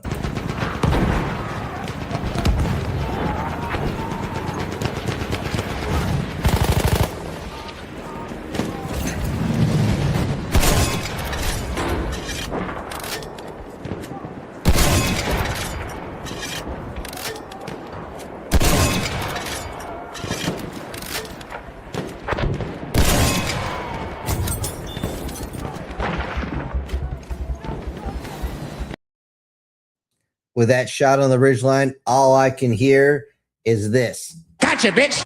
And it's that would have been perfect for it. And that sounds like an interesting story. It really does sound like an interesting story. I'm looking forward to reading it. Only problem is I keep running out of time because it seems like every time I get something to lined up, somebody somewhere decides, hey, can you help me out?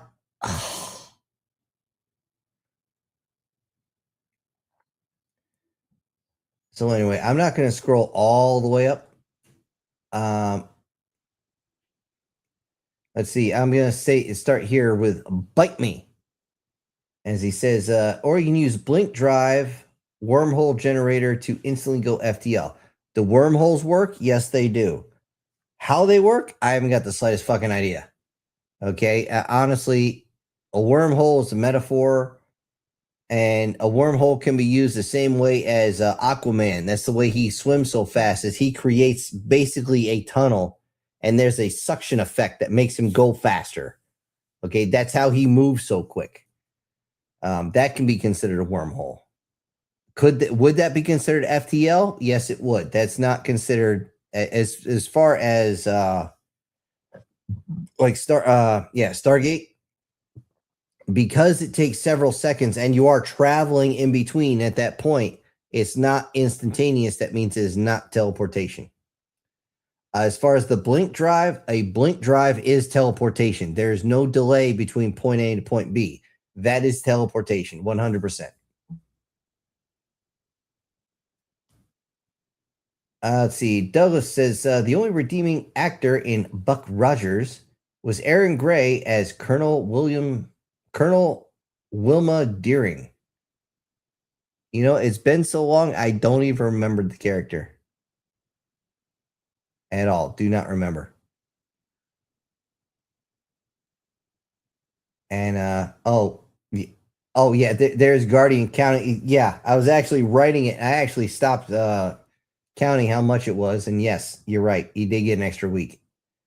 Let's see. Lena says, do people just don't understand how multi-thrust vector? Yeah, I read about that. Multi-thrust vector engines. Honestly, it's crazy. They're all over the space shuttle. It's actually pretty common. I mean, all it is with the space shuttle, all they're doing is using actual thrust engines like a rocket and lighting the propellant, which is usually liquid oxygen and hydrogen. And you'll actually see the funnel that it sprays out of actually twisting and turning. It's kind of funky to watch. It works. It's weird. And by the way, if you're not ready for it, it will make you throw up. Chris says, why not use solar sail wind sail to start, then punch it with a booster followed by a pulse engine, which fires before speed is lost, so it just builds. Speed wouldn't be lost, and that's the thing. Unless you are bumping into stuff, you're not going to lose speed. Would a solar sail work to a point? Yeah. And then have another engine kick in? Yeah, that would work. Yeah, I don't see a problem on that one. Lee says, hold on. I thought that people confuse anti-gravity with thrust vectoring. You stepped on a landmine, my friend. The engine that I was looking into is an actual anti-grav engine. However, to direct the anti-gravity, it uses thrust vectoring. Okay, thrust vectoring is simply just pointing the thrust in a direction. That's it. There's no other anything to that. So, case in point, now I should have actually ripped it from YouTube. There's this one video called Hired Steel, and its pilot, it shows the dropship coming in, and as it begins to slow down, you actually see the rear engines on the bottom adjust so that it pushes the thrust down. Now, you would think this is just them burning fuel, but that right there is thrust vectoring, how those move to adjust the vector of the thrust. That's it. There's no craziness. This is why I love physics, because everybody thinks physics is hard. The math is a bitch, but understanding physics is very, very easy. Don't overthink it. Please, for the love of God, do not overthink it. Physics is not that difficult. Now, the thing is, the anti-gravity motor still puts a type of thrust out, which is why it moves. So that's why it needs the thrust vector, so it can adjust itself. Erica saying, try doing it Stargate style, wrinkle in time type of travel, or where you go to a different dimension that makes you travel faster than light in real time. All right. I will say we already went over the Stargate. I'm not sure about wrinkle in time, but I'm pretty sure that one has more to do with teleportation. And as far as going into a different dimension to travel faster, you know who did that? Babylon 5, hyperspace. And then third space, which was even faster. Okay. Yeah, it's been Warhammer 40K does that too, going into the warp and going faster that way. Oddly enough, in X-Men, the Nightcrawler, he does that. Every time he blinks out, everybody wonders why his the dust or the whatever's left behind smells so bad. That's a leftover from the dimension he's literally flying through to get from point A to point B. But he's moving through that son of a bitch so fast, it's that nothing in there even realizes he's there.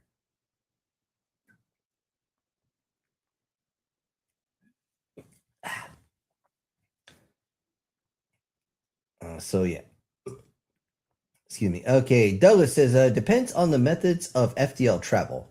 Fold space or others like hyperdrive, earphones on tachyon drives, maybe not bend reality too much through warp drive.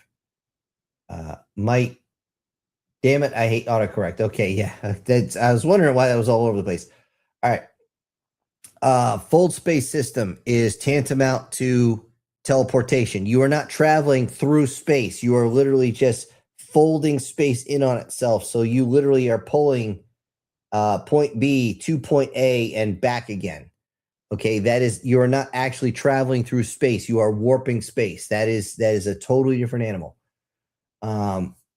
Hyperdrive, yeah, that's actually FTL. Earphones on tachyon drives. Okay, that is faster than light radio waves. So yeah, that works. And of course, warp drive. Warp drive is oh god damn it. Excuse me. Oh damn.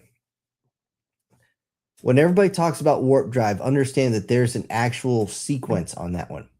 Just like Mach speed. Okay, Mach 1 is a sound barrier. Mach 2 is twice the speed as the sound barrier. Mach 3, obviously 3 times faster.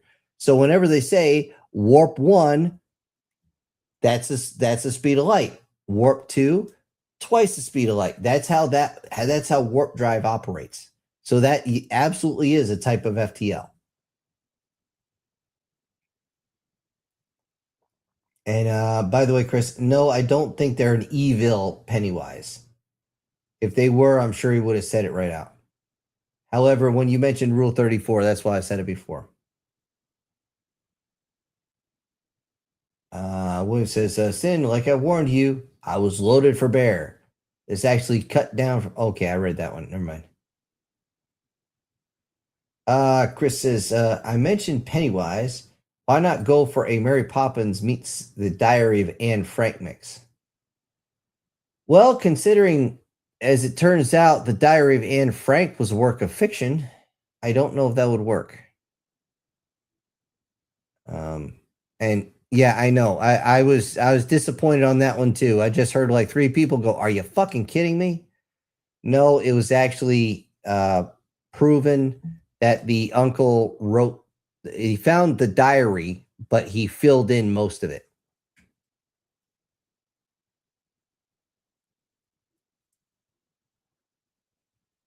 Let's see.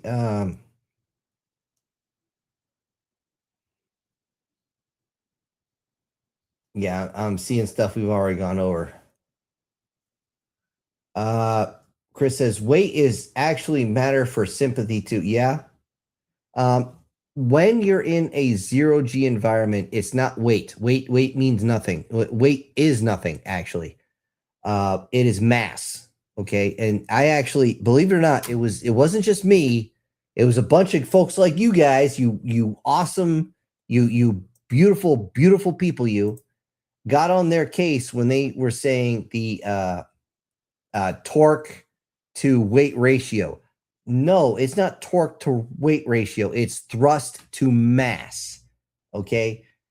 If you got somebody who is extremely built and strong, their mass is higher. And even though they might weigh the same of somebody who is out of shape, I resemble that remark. However, yeah, when it comes to actually moving in space, that's a big deal, because weight is nothing really. Because think of it this way: a balloon has a bunch of mass in it. It's air, but it's mass. It's very thin though. If you filled up the same thing with water, I don't think they weigh the same. And I think you need a little bit more thrust to push them, or a little bit more torque to push them forward, a little bit more oomph to push them forward, the water compared to the air. So that's what I mean by the mass. The hell? Sorry, guys. I got something in my eye. Hold on. Okay. That was weird. There's Deathbed saying, clown car? There must be a clown car, or at least reference to one on Earth. Yeah. Oh, you know what you could do on that one? If the say you end up this clown ends up having children with a human, what happens if they take after his species and start having like quintuplets or octuplets or stuff like that? So basically, the human female would be or the female afterwards would be a clown car. We'll be having them in litters. Now, you keep saying that they're a slave race, and most slave races have to produce at high numbers, very high numbers.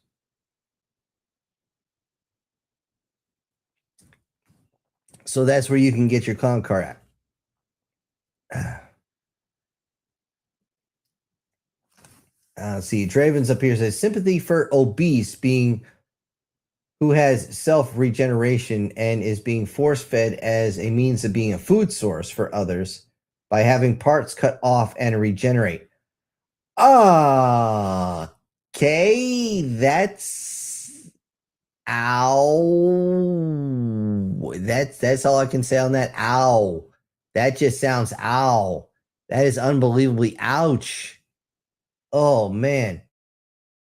It's wrong on so many levels. Oi. I mean, yeah, let's face it, we regenerated. That's probably what happened to us. Chris saying, so there's a whole lot of suction going on with Aquaman. I'm sorry, gotta do it again. You are fined 1 homo suspicion point for violation of the Man Code Morality Statute. I mean, you're not wrong. I mean, that is kind of how it works. Think of it like a vacuum tube. See, Lena up here said, wanted to see Serial Experiments Lane anime yesterday. When I started watching episodes from episode 1, ended up watching all 13 episodes in one sitting. Serial Experiments Lane. I don't know. Is that the one where everybody's like stuck in the rock and then somebody gets sulfuric acid poured into his eyes and somehow his eyes don't get damaged, but he breaks away from the rocks? Let's see. Skips up here. The Russians tried solar sails. It failed. The sail got beaten up by particles. I could see that. There's a lot of small shit flying through space. A lot.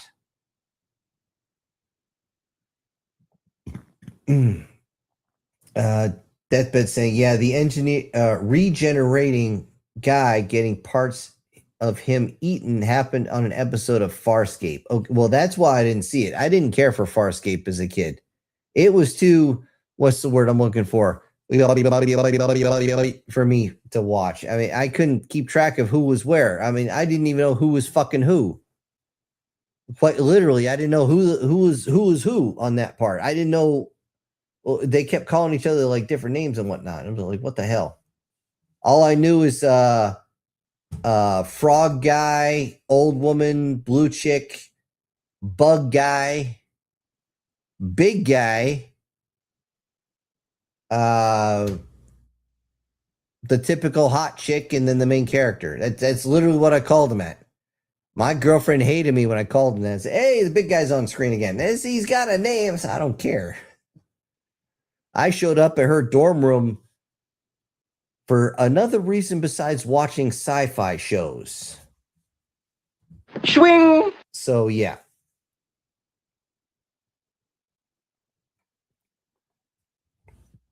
And I trust you all know what I mean. X doesn't trust me right now. Really? Why not? Because I got to use a sniper rifle and I ended up unloading a round into her ass. Hey, chicka bum bum. Caboose, what did I tell you about that? Sorry. All right. War Sniper says, very informative, but I gotta head to bed. Good night, all. See you later, War Sniper. And hope you get some good sleep. Me personally, I am taking tomorrow off of the gym because I'm going to be so mentally spent. I don't even think I'll dream tonight. And I'm used to lucid dreaming, which is sometimes good, sometimes absolutely horrible. Like I slip into hell or something. And yeah, I do actually feel some hurt. All right. Lena says the anime was ahead of its time, probably. It's more relevant in 2024 or 2026 than it was when it released. Okay. I don't get to watch a lot, so I'm at a bit of a loss. I don't have anything to say about it. Let's see. Erica says, Wrinkle in Time Travel focuses on folding point closer to point. Okay. So it's a fold system. Okay. Yeah. The weird thing is the fold system is standard physics. You know, when I heard that, I was 4 fucking years old watching Robotech on television. This is why anime is actually far ahead of any American stuff. Okay, it explained exactly what a fold system is. And then later on, Event Horizon was the first American media I know of to actually explain what fold system is. And honestly, it's going to be very dangerous folding reality, but I said some magic word. But, I'm sure somebody's going to figure out how to do it. Let's see. Joseph says the Lorentz factor is the velocity alteration of physics that defines the line between teleportation versus travel, I think. I would have to look that up. Now, the thing is, going faster than the speed of light is still travel. It just gets really weird. You know what they would have done? They've gone to plaid. And speaking of which, guys, you got to remember, they actually said a line that was a physics joke in there.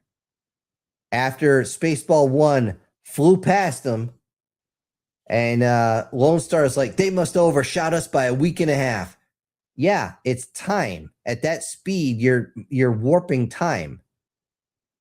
So it's a very good chance that somebody at FTL speed doesn't age, at least doesn't age nearly as fast.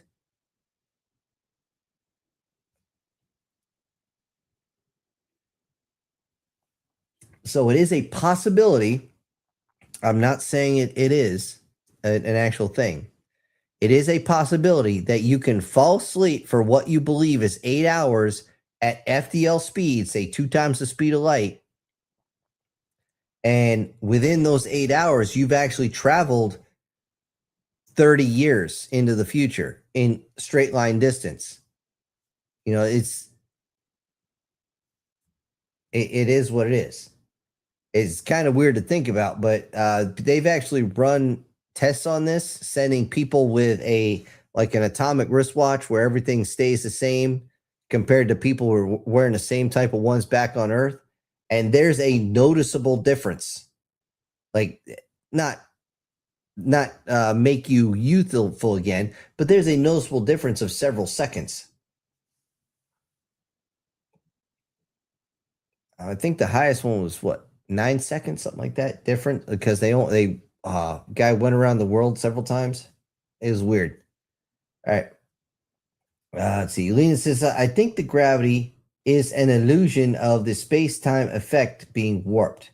You see the planet going parallel to your ship until it collides with your ship. Again, when things go that fast, you're looking at a completely different set of numbers when it comes to the math. Okay, they call it chaos math for a reason. On that idea, you also got to look at, you're breaking a certain barrier where what we consider the laws of physics don't apply the same. Just like when you get into the quantum level, when you get to that level, as in you shrink down that much, the laws of physics are very different. They're more of a suggestion. As Barbosa would say, they're more guidelines than actual rules. You know, that's just the way it is. And when you go faster in FTL, once you actually break that limit, again, the math gets weird, guys. It gets very, very weird.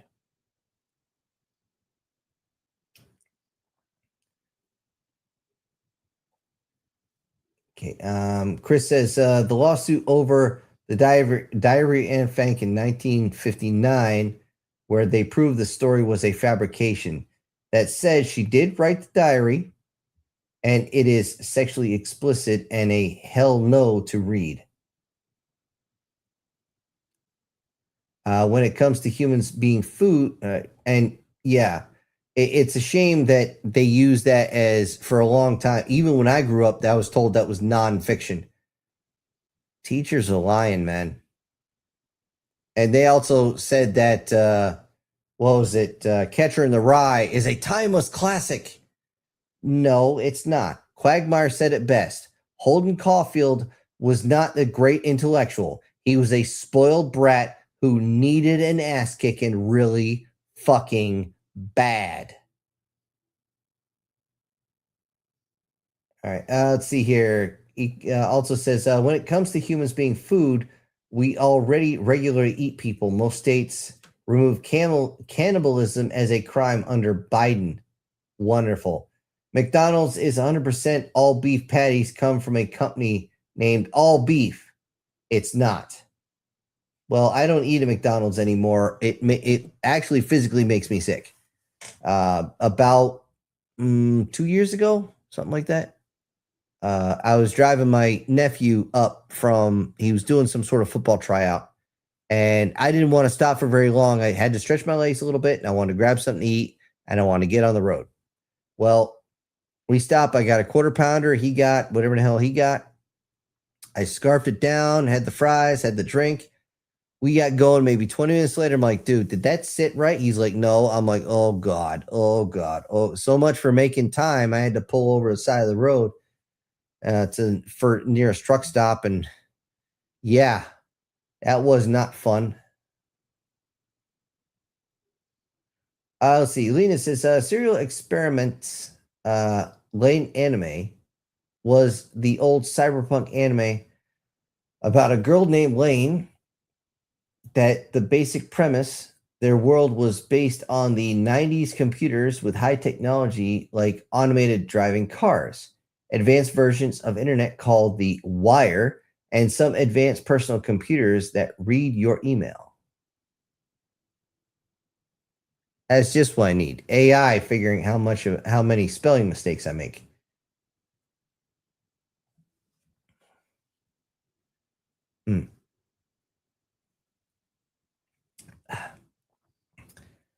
Chris saying, if you look, you will find the videos of meat slurry sloshing out of what looked like porta potty draining tanks. Yeah, I've seen that.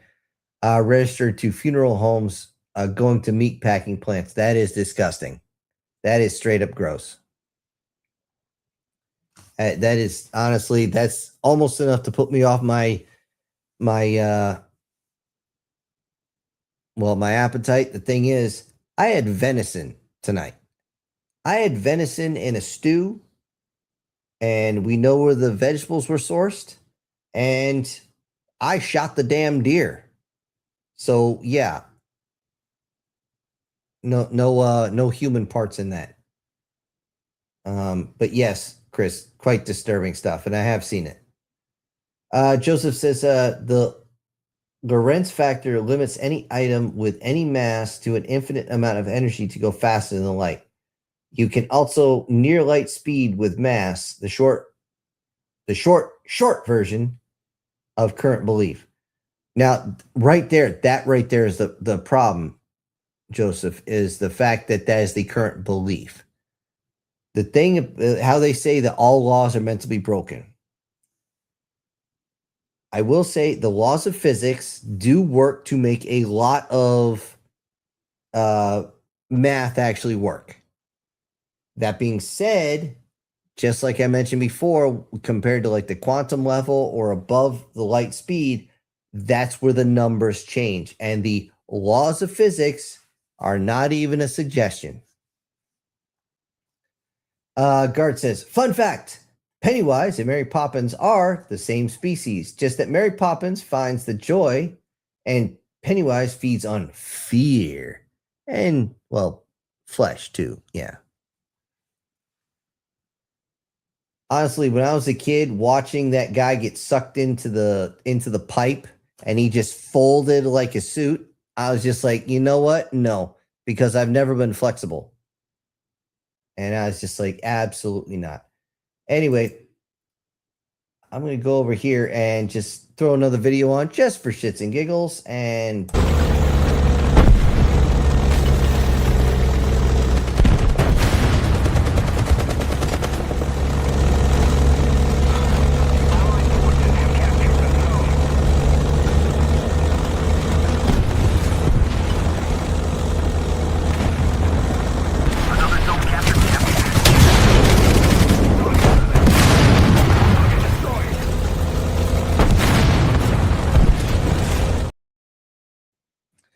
you know, sound effect would have gone good with that video. As soon as you blasted that tank, like that scene from The Black Dog. What was that? Oh, Mazda. You know, as they're driving a big rig and it bounces. So, anyways, as far as I will say, Mary Poppins, once I actually looked at Mary Poppins as a movie in and of itself through adult eyes, that is one of the most anti-father movies I've ever seen in my life. I mean, just like anti-guy, period. All the guy's trying to do is his wife takes off, is like, I need to go protest and speak for this. I can't watch the children. You take care of it. He's like, I got to go to work. What the hell are you talking about? You're my wife. You're supposed to stay home. Oh no. Well, women's liberation is so much more important. And she takes the fuck off, leaves him with these kids, and all he knows is structure. So he tries to structure the children. He does everything he's supposed to do. He tries to teach him about financial responsibility and everything like that. And at the end, he loses his job. He's about to lose his house. He's about to lose everything. And the only way to redeem himself from being a parent, apparently, is to go fly a kite. What the fuck? It didn't quite. I kind of enjoyed it as a movie, as like a 4-year-old kid. And then as I watched it again when I was older, I'm like, what the hell am I watching? All right, Leland says the most advanced premise is about the human collective consciousness. It's kind of weird to think about. Yeah, it's not so weird when you actually fall prey to it, and that those of us that are empaths, you know what I'm talking about. You'll think about something, and this random thought will hit your mind. You think it's an epiphany, but by the time you even mention it, somebody else is already talking about it, usually online, because a lot of people are online.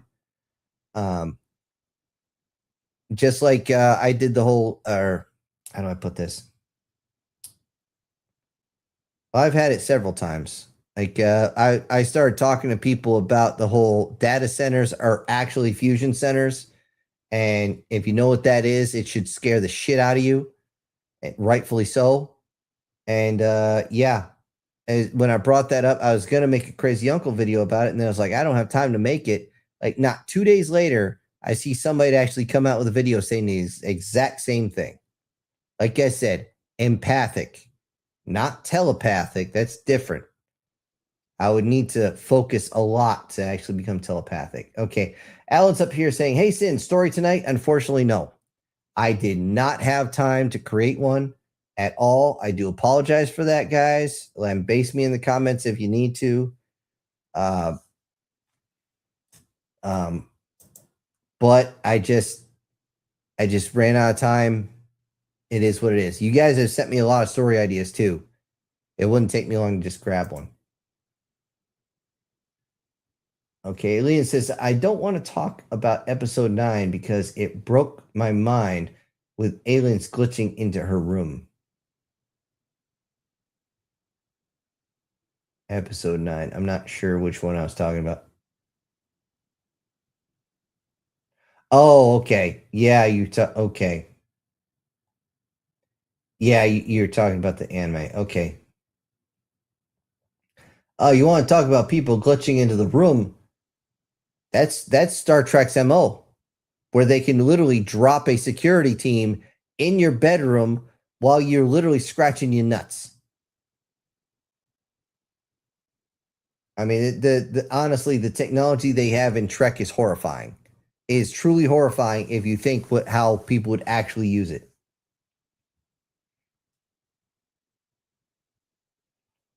Let's see. Chris says, I don't think they declassified the time variant experiments. No, not really. They talk about it, but they leave it very, very, very loose on that. Last I heard, they stretched it from seconds to hours with the anti-gravimetric drive system, which is a different system than anti-gravity. Yes, it is. It's similar, but it's not the same.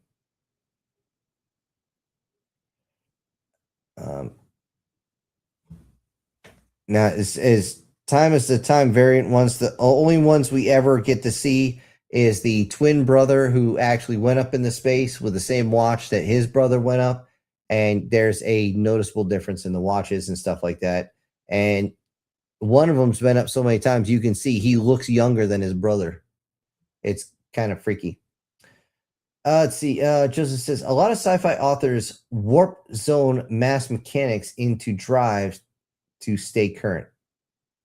Warp zero mass mechanics. Okay. Oh, wrap zero mass mechanics. Well, the thing is, I can see why they want to, because everybody's starting to understand the physics of it and realize that 0-point energy or just straight up quantum energy is the way of the future. Gar says, random thing that hit me today. What? A car? After watching the first Spy Kids movie with my nephew this afternoon, I can really realization it was more of a horror movie than anything. I've not seen it, but keep going. He says, I mean, think about it. Madman with an army of robots or a secret island is capturing secret agents and using a machine to warp and transform them into, well, abominations. I guess nobody told him. It's a trap. Yeah. It's yeah. Honestly, that's one of the things with the technology that's hidden. And a lot of people are going to just look at the bad shit and that's all they're going to focus on. A double-edged sword doesn't mean that the blade is strictly pointing at you. The blade can be pointing in the opposite direction too, which is going to help you cut through the crap. It's just, it's really the one who's wielding it and how smart they are. So anyway,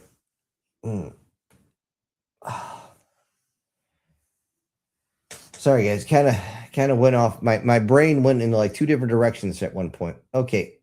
Bite Me says Catcher in the Rye sucks balls, man. It doesn't just suck balls, man. It licks the sweaty friggin' grease covered nutsack. Ugh. See. Oh, yeah, I didn't see that. Guard is continuing, says, and then forcing them into his TV show with them begging for help the entire time, but they're stuck speaking backwards and or the frequency people can't hear correctly.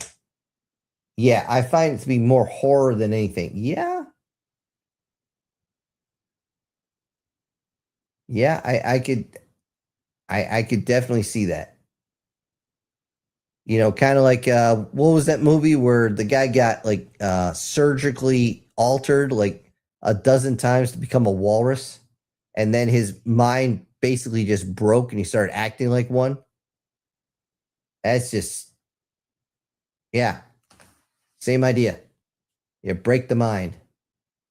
And with that sort of technology, it won't take much. Actually, one of the technologies that is absolutely just horrifying to think about is this new one they're trying to use on prisoners where it only takes about 10 minutes and they'll go through 20 years of prison. I'm like, what? Do you know how quickly that's going to be misused? Like crazy.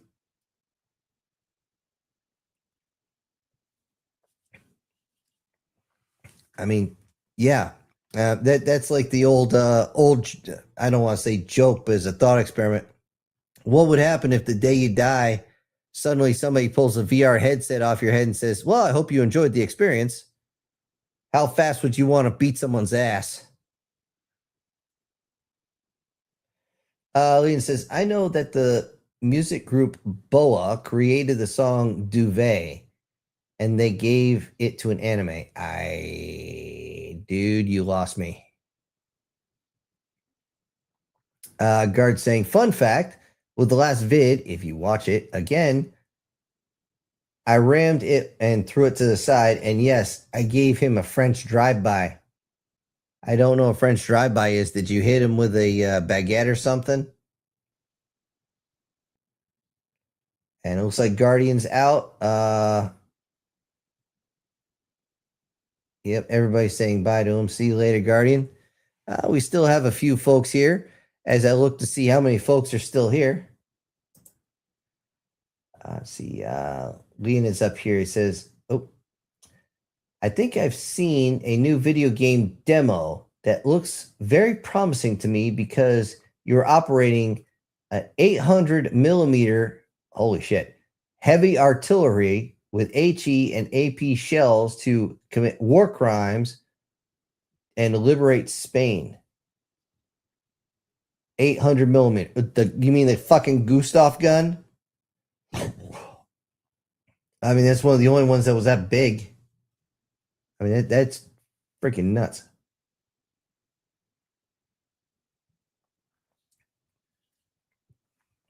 Chris says, by the way, Sin, if you scroll all the way to the top, I'm talking about a story I'm trying to write.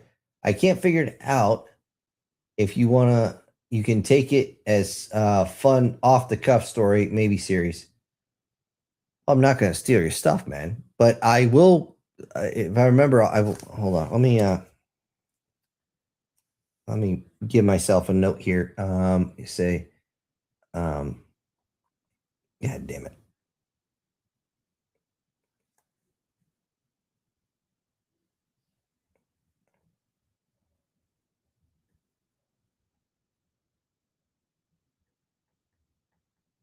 All right, I got it here for the chat box. Why did I put comment? Chat box story idea. I'll look it over, and it might be a week before I get to you, but I will see what's going on with it. Let's see. Going down here, Guard says, "Oh yeah, I finally have the ultimate middle finger to my manga site, Manga Hub, and it's constant ads and redirections to YouTube."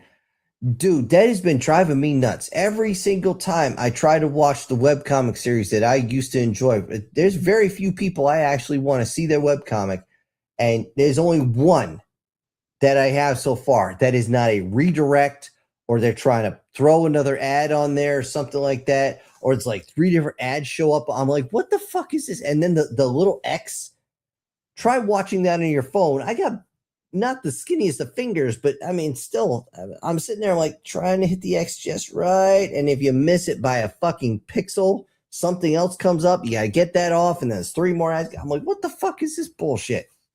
This ain't etchy. This ain't friggin', the adult shit. This is just web comics, dude. I just want to be able to read the fucking things. I know they want to make their money, but it's ridiculous. It's so ridiculous. It's redonkulous.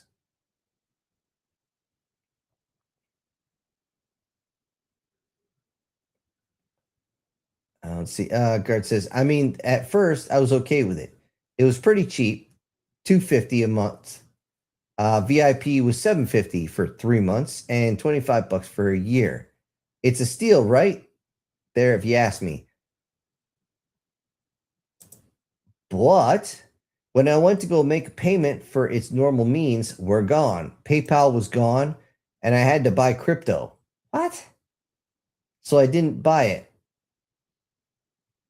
But I found out from my AVG, from my app, pretty much a virus protection app. Then if I just activated encrypted VPN, I get none of that, and I can just sit there and binge read many mangas, or my mangas. If I knew that I wouldn't have to sit here for 2 months not being able to read it. Yeah, there are several mangas that are actually really good. He continues with, but this is something that's annoyed me. I spent literally 3 days last week playing BioShock 2 on the hardest difficulty, sweating my ass off, trying not to die so I can get the double achievement. Iron Daddy and Brass Balls, I'm sure that's an actual name. I know the jokes write themselves, only to instead just get Brass Balls, which is to play the entire game without dying. But I didn't get the Iron Daddy achievement. So now I have to do it again. And again. And again. All right. Speaking of games, guys, when everything gets moved into the office, I still got to get my desk and everything set up. And when the desk gets here, guys, if that's next week, I'm going to give you a heads up on I'm going to be completely incommunicado for several days because I literally have to dismantle everything in here, and I have to take it downstairs and reassemble everything and hope it works. So I'll let you guys know on that. However, once I get everything set up, I'm going to line up the Battletech series like you have behind me, in the war zone here. And I'm going to let you guys decide the settings. Don't totally kill me, but something like, am I going for strictly money, or am I going to go strictly salvage? Or is it going to be 50-50? Which one is it? Because for each mission, that's what I'm going to do. I'm going to keep it whichever way you guys want. If you want me on Iron Man mode, I'll go Iron Man mode. If you guys want me to be, if I die, it restarts the whole thing. Okay. However you guys want me to do that. And I'll do like 5 missions. I'll compile it into a video. Should only take a couple hours.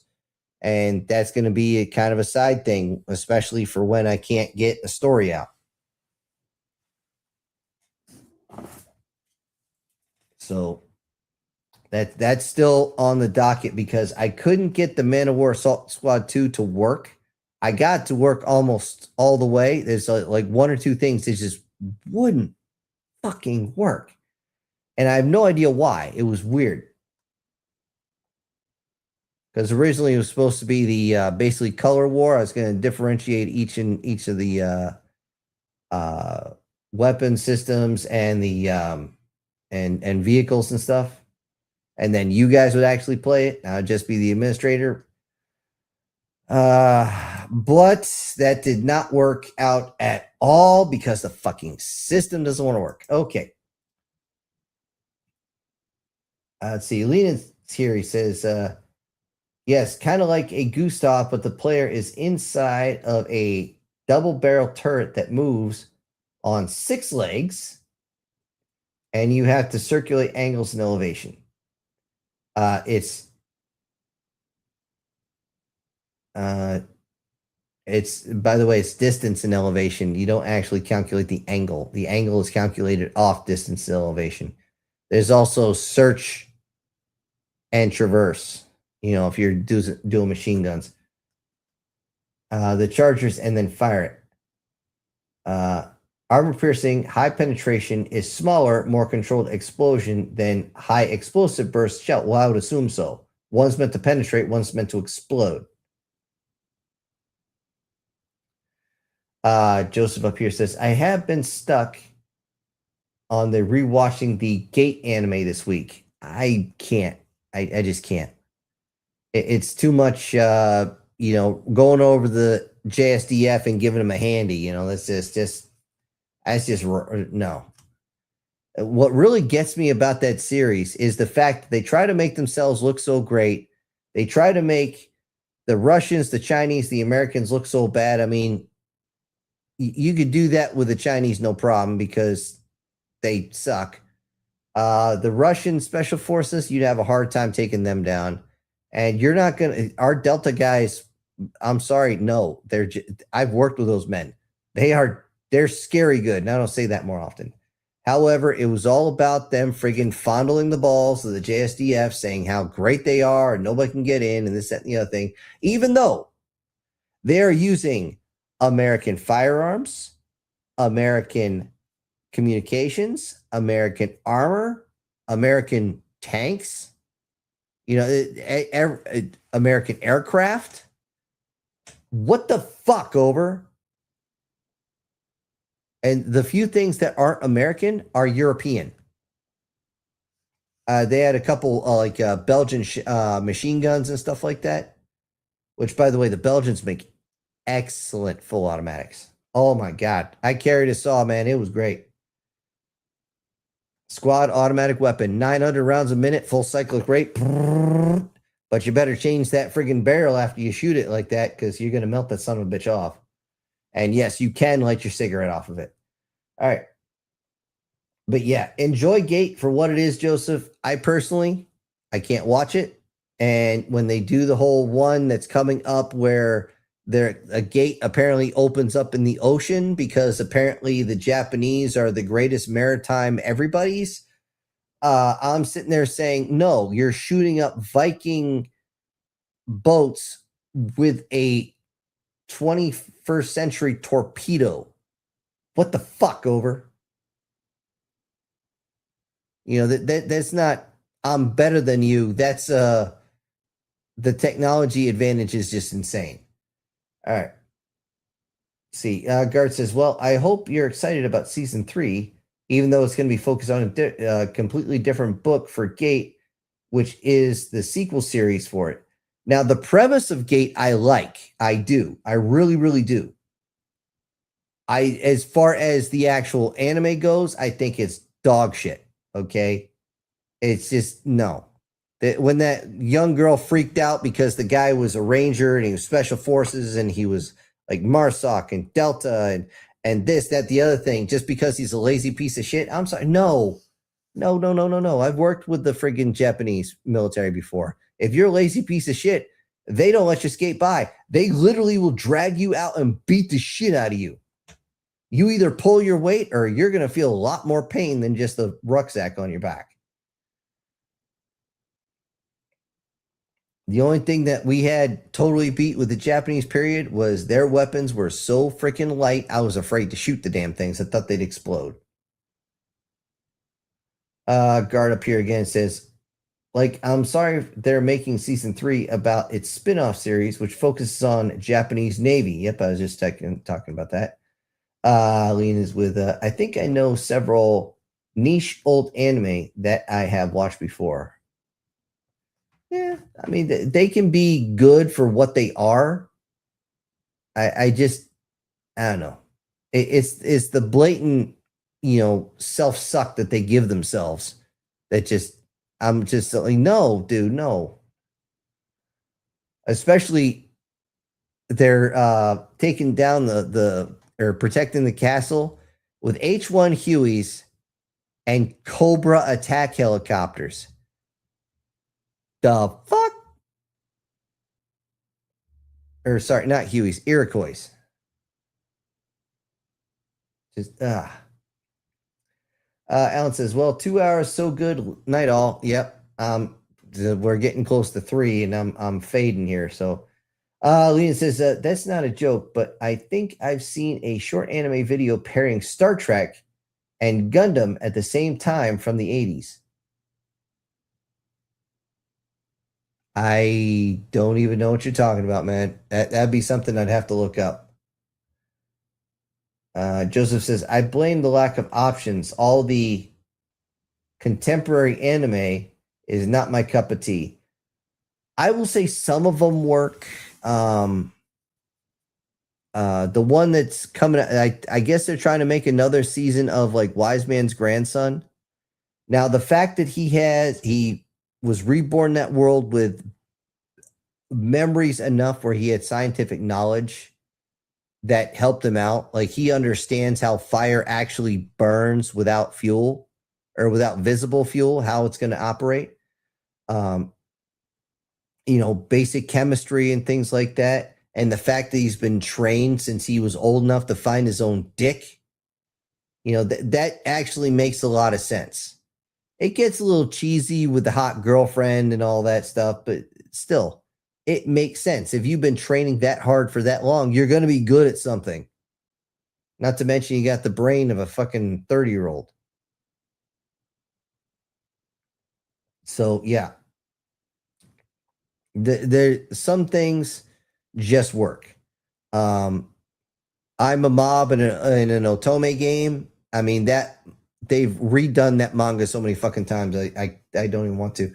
But that's better than it has any reason to be. Pure and Simple has it better, much better than it has reason to be.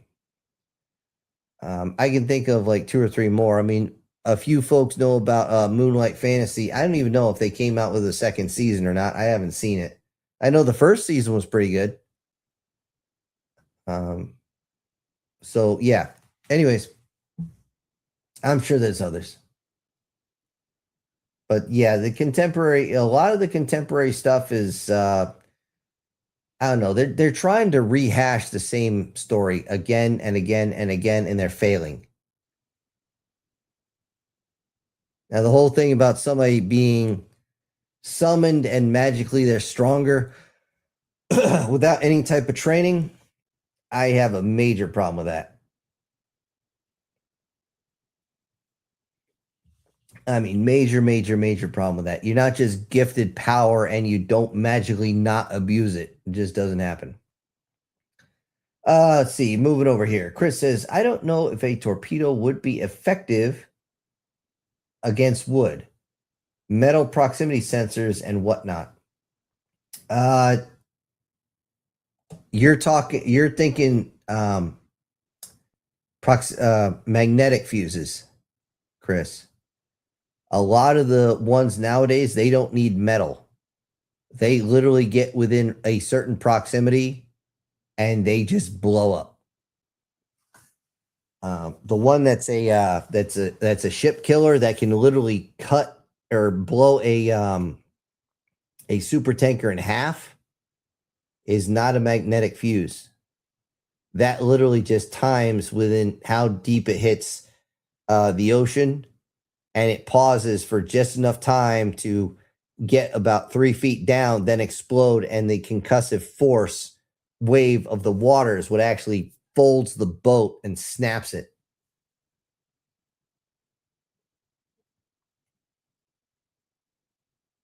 And but yeah, the magnetic proximity fuse, you are 100% correct. That's all I'm going to say. All right, Lena said, when they are milking modern anime for several seasons, I was just thinking about when is it going to be over? Oh, case in point, Dragon's Balls. That shit should have ended 15 years before it did.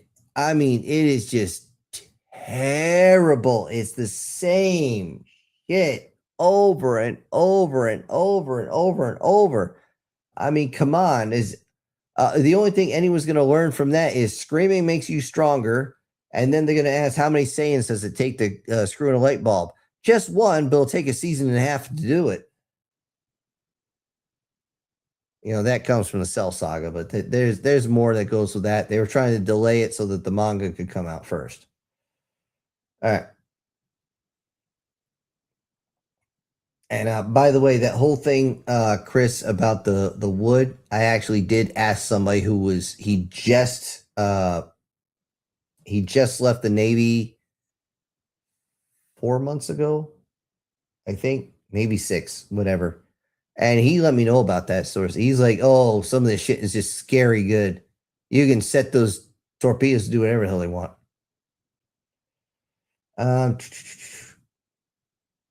Brian said, I hear a cold one calling me. Good night, everybody. Good night, Brian. Lena said, for me, I probably prefer watching otome anime sometimes. Yeah. There's one that is kind of the way that is. However, the guy, he's isekai, but he starts off as a real young kid and he understands the game and he ends up building himself with his own power an AK-47, because when you absolutely positively got to kill every motherfucker in the room except no substitute. You know, he even builds himself a bomber using magic. I mean, it's just I honestly, I like that manga. I don't even know if they kept going with it. I hope so. It was good. Joseph says, I docked up on the old ammo pier in Norfolk. The Navy would lob dummy torpedoes at the pier, and pylons were never seriously damaged when viewed up close. Yeah, I thought the dummy torpedoes, they're just filled with concrete, ain't they? Draven, farming life was like that. Basically overpowered, but was humble. Well, he didn't know he was overpowered. That's what made that good. He still doesn't believe he's overpowered because he knows without that tool, he's just a guy. I mean, he's not a tool. He needs the tool, which is actually a spear, but that's neither here nor there. That's why he's humble. He realizes, oh shit, without this thing, I'd be dead 1,000 times over. Of course, then he got a vampire wife that he, what did he do? Oh yeah. Giggity giggity, giggity goo. Stick around. Yeah, he asked her to stick around. He plowed her so much that a species that usually doesn't get pregnant got pregnant. Maybe he gave her the almighty farming tool. Let's see. Chris says Moonlight Fantasy has season 2 and 3rd is on the way. I'm gonna have to look that up then. Skeleton Knight in Another World is good. Actually, that was actually better than it was supposed to be too. And it's about to get season 2. I did see there was a preview for that. Also, there's one about the Heavy Knight where the manga is really good. Heavy Knight. You'd have to narrow that down. If that's the one where he retires and he meets the like ogre or whatever with the spikes out of the head, yeah, I read the first manga and it was good. It was excessively wholesome, like more so than any of those. I mean, just yeah. is just a good man, and he meets up with a species of those who are just trying to survive and not trying to be assholes about it, and everybody just kind of gets along, goes together. He ends up getting an orc that he can, or ogre, whatever, that he can,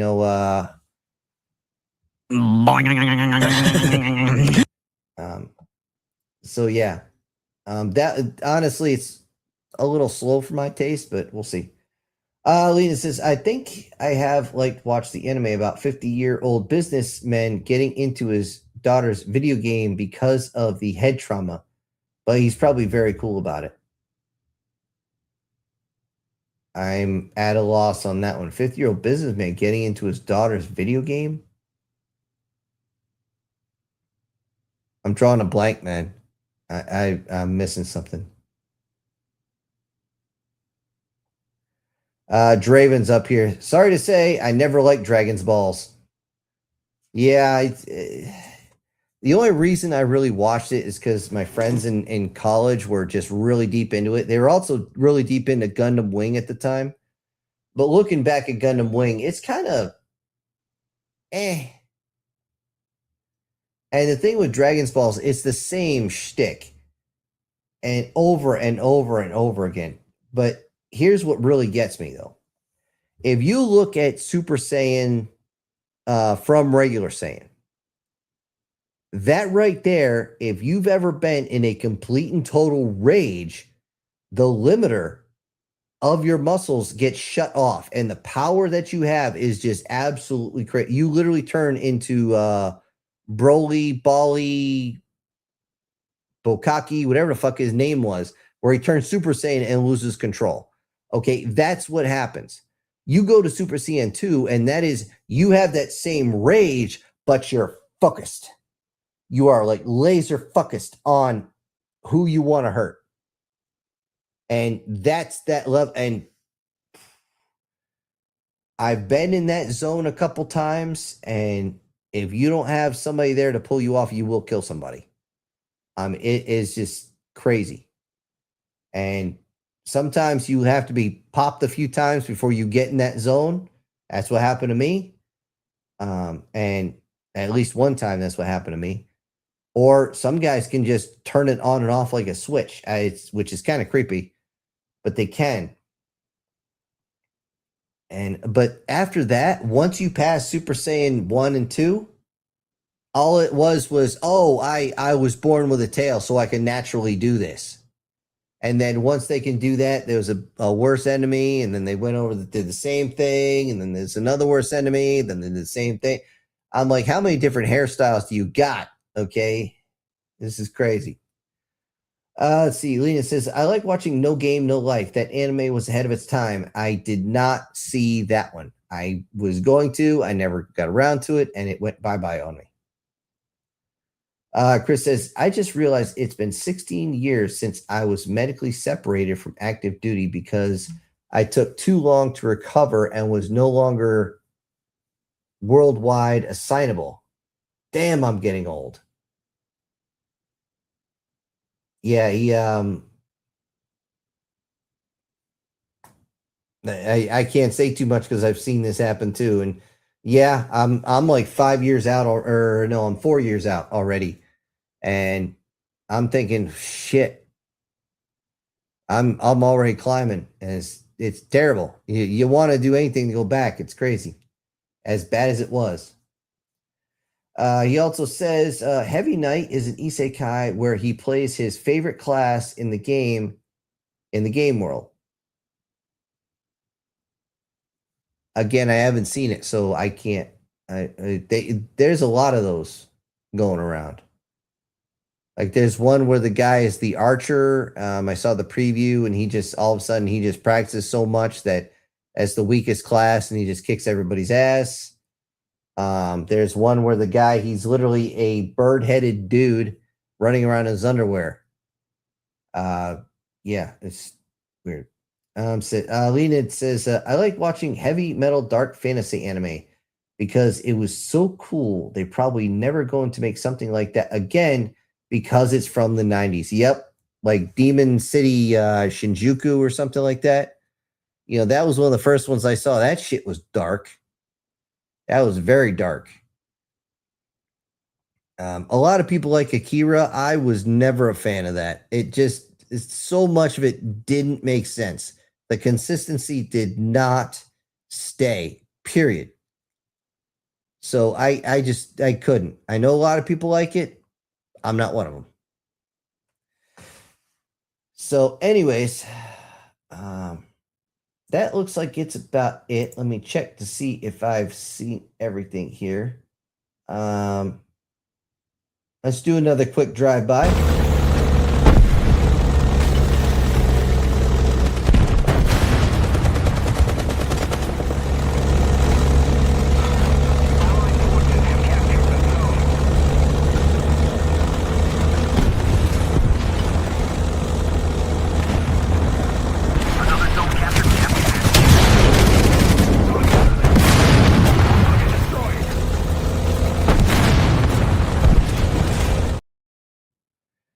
All right, you're right. You did kick him out of the way. All right, guys. We've been going for just about 3 hours, and right now, I don't want to pop a top on anything else because my throat is killing me. So, on that note, just a reminder, make sure that you are still subscribed to the channel. There's been a lot of folks that have been telling me that they have gotten removed because even though they didn't want to, it is what it is. Just double check on that. What the hell is it? Chris saying, just checked. Heavy Night is 2 July. Skeleton Night is 4th of July. Trapped in a Dating Sim is 6th July. And on top of that, chat, the story I'm working on. Yeah, so a lot to look forward to, guys. A lot to look forward to. All right.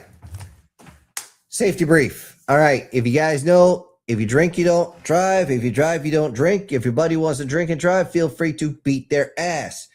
It's a whole lot better to explain to the cops why you broke your buddy's nose than to explain to the cops why he broke his neck because he was driving that way. Also, on the roads, guys, just be careful on the roads. I almost hit like 5 deer today. No joke. No exaggeration. It was either 4 or 5. I think it was 5. Yeah. 5. One was when my dad was in the car, and I swear that bitch didn't want to leave the road. So, and if there's one, if you see one, a full-grown one, then there's a fawn nearby. Okay, you don't need to fuck up your car. If you see one, slow down. Same thing with all the rest of them, or all the rest of the critters. I know for some of you, you don't live in an area where deer, but then again, hold on, I said the magic word. But it could be something as simple as some kid running after a dog or anything like that. So please, please, please be careful on the roads. If your little soldier goes in the bush, make sure he wears his poncho. It gets wet in the bush if you know what you're doing. Also, stay away from the heavy stuff, guys. It's not worth it. I actually, one of the guys I served with, he got really messed up on the heavy stuff, and we literally had to stomp him to get him off of that shit. It's not pretty. It's not cool. And it can risk not only their life, but yours as well. So it's, no,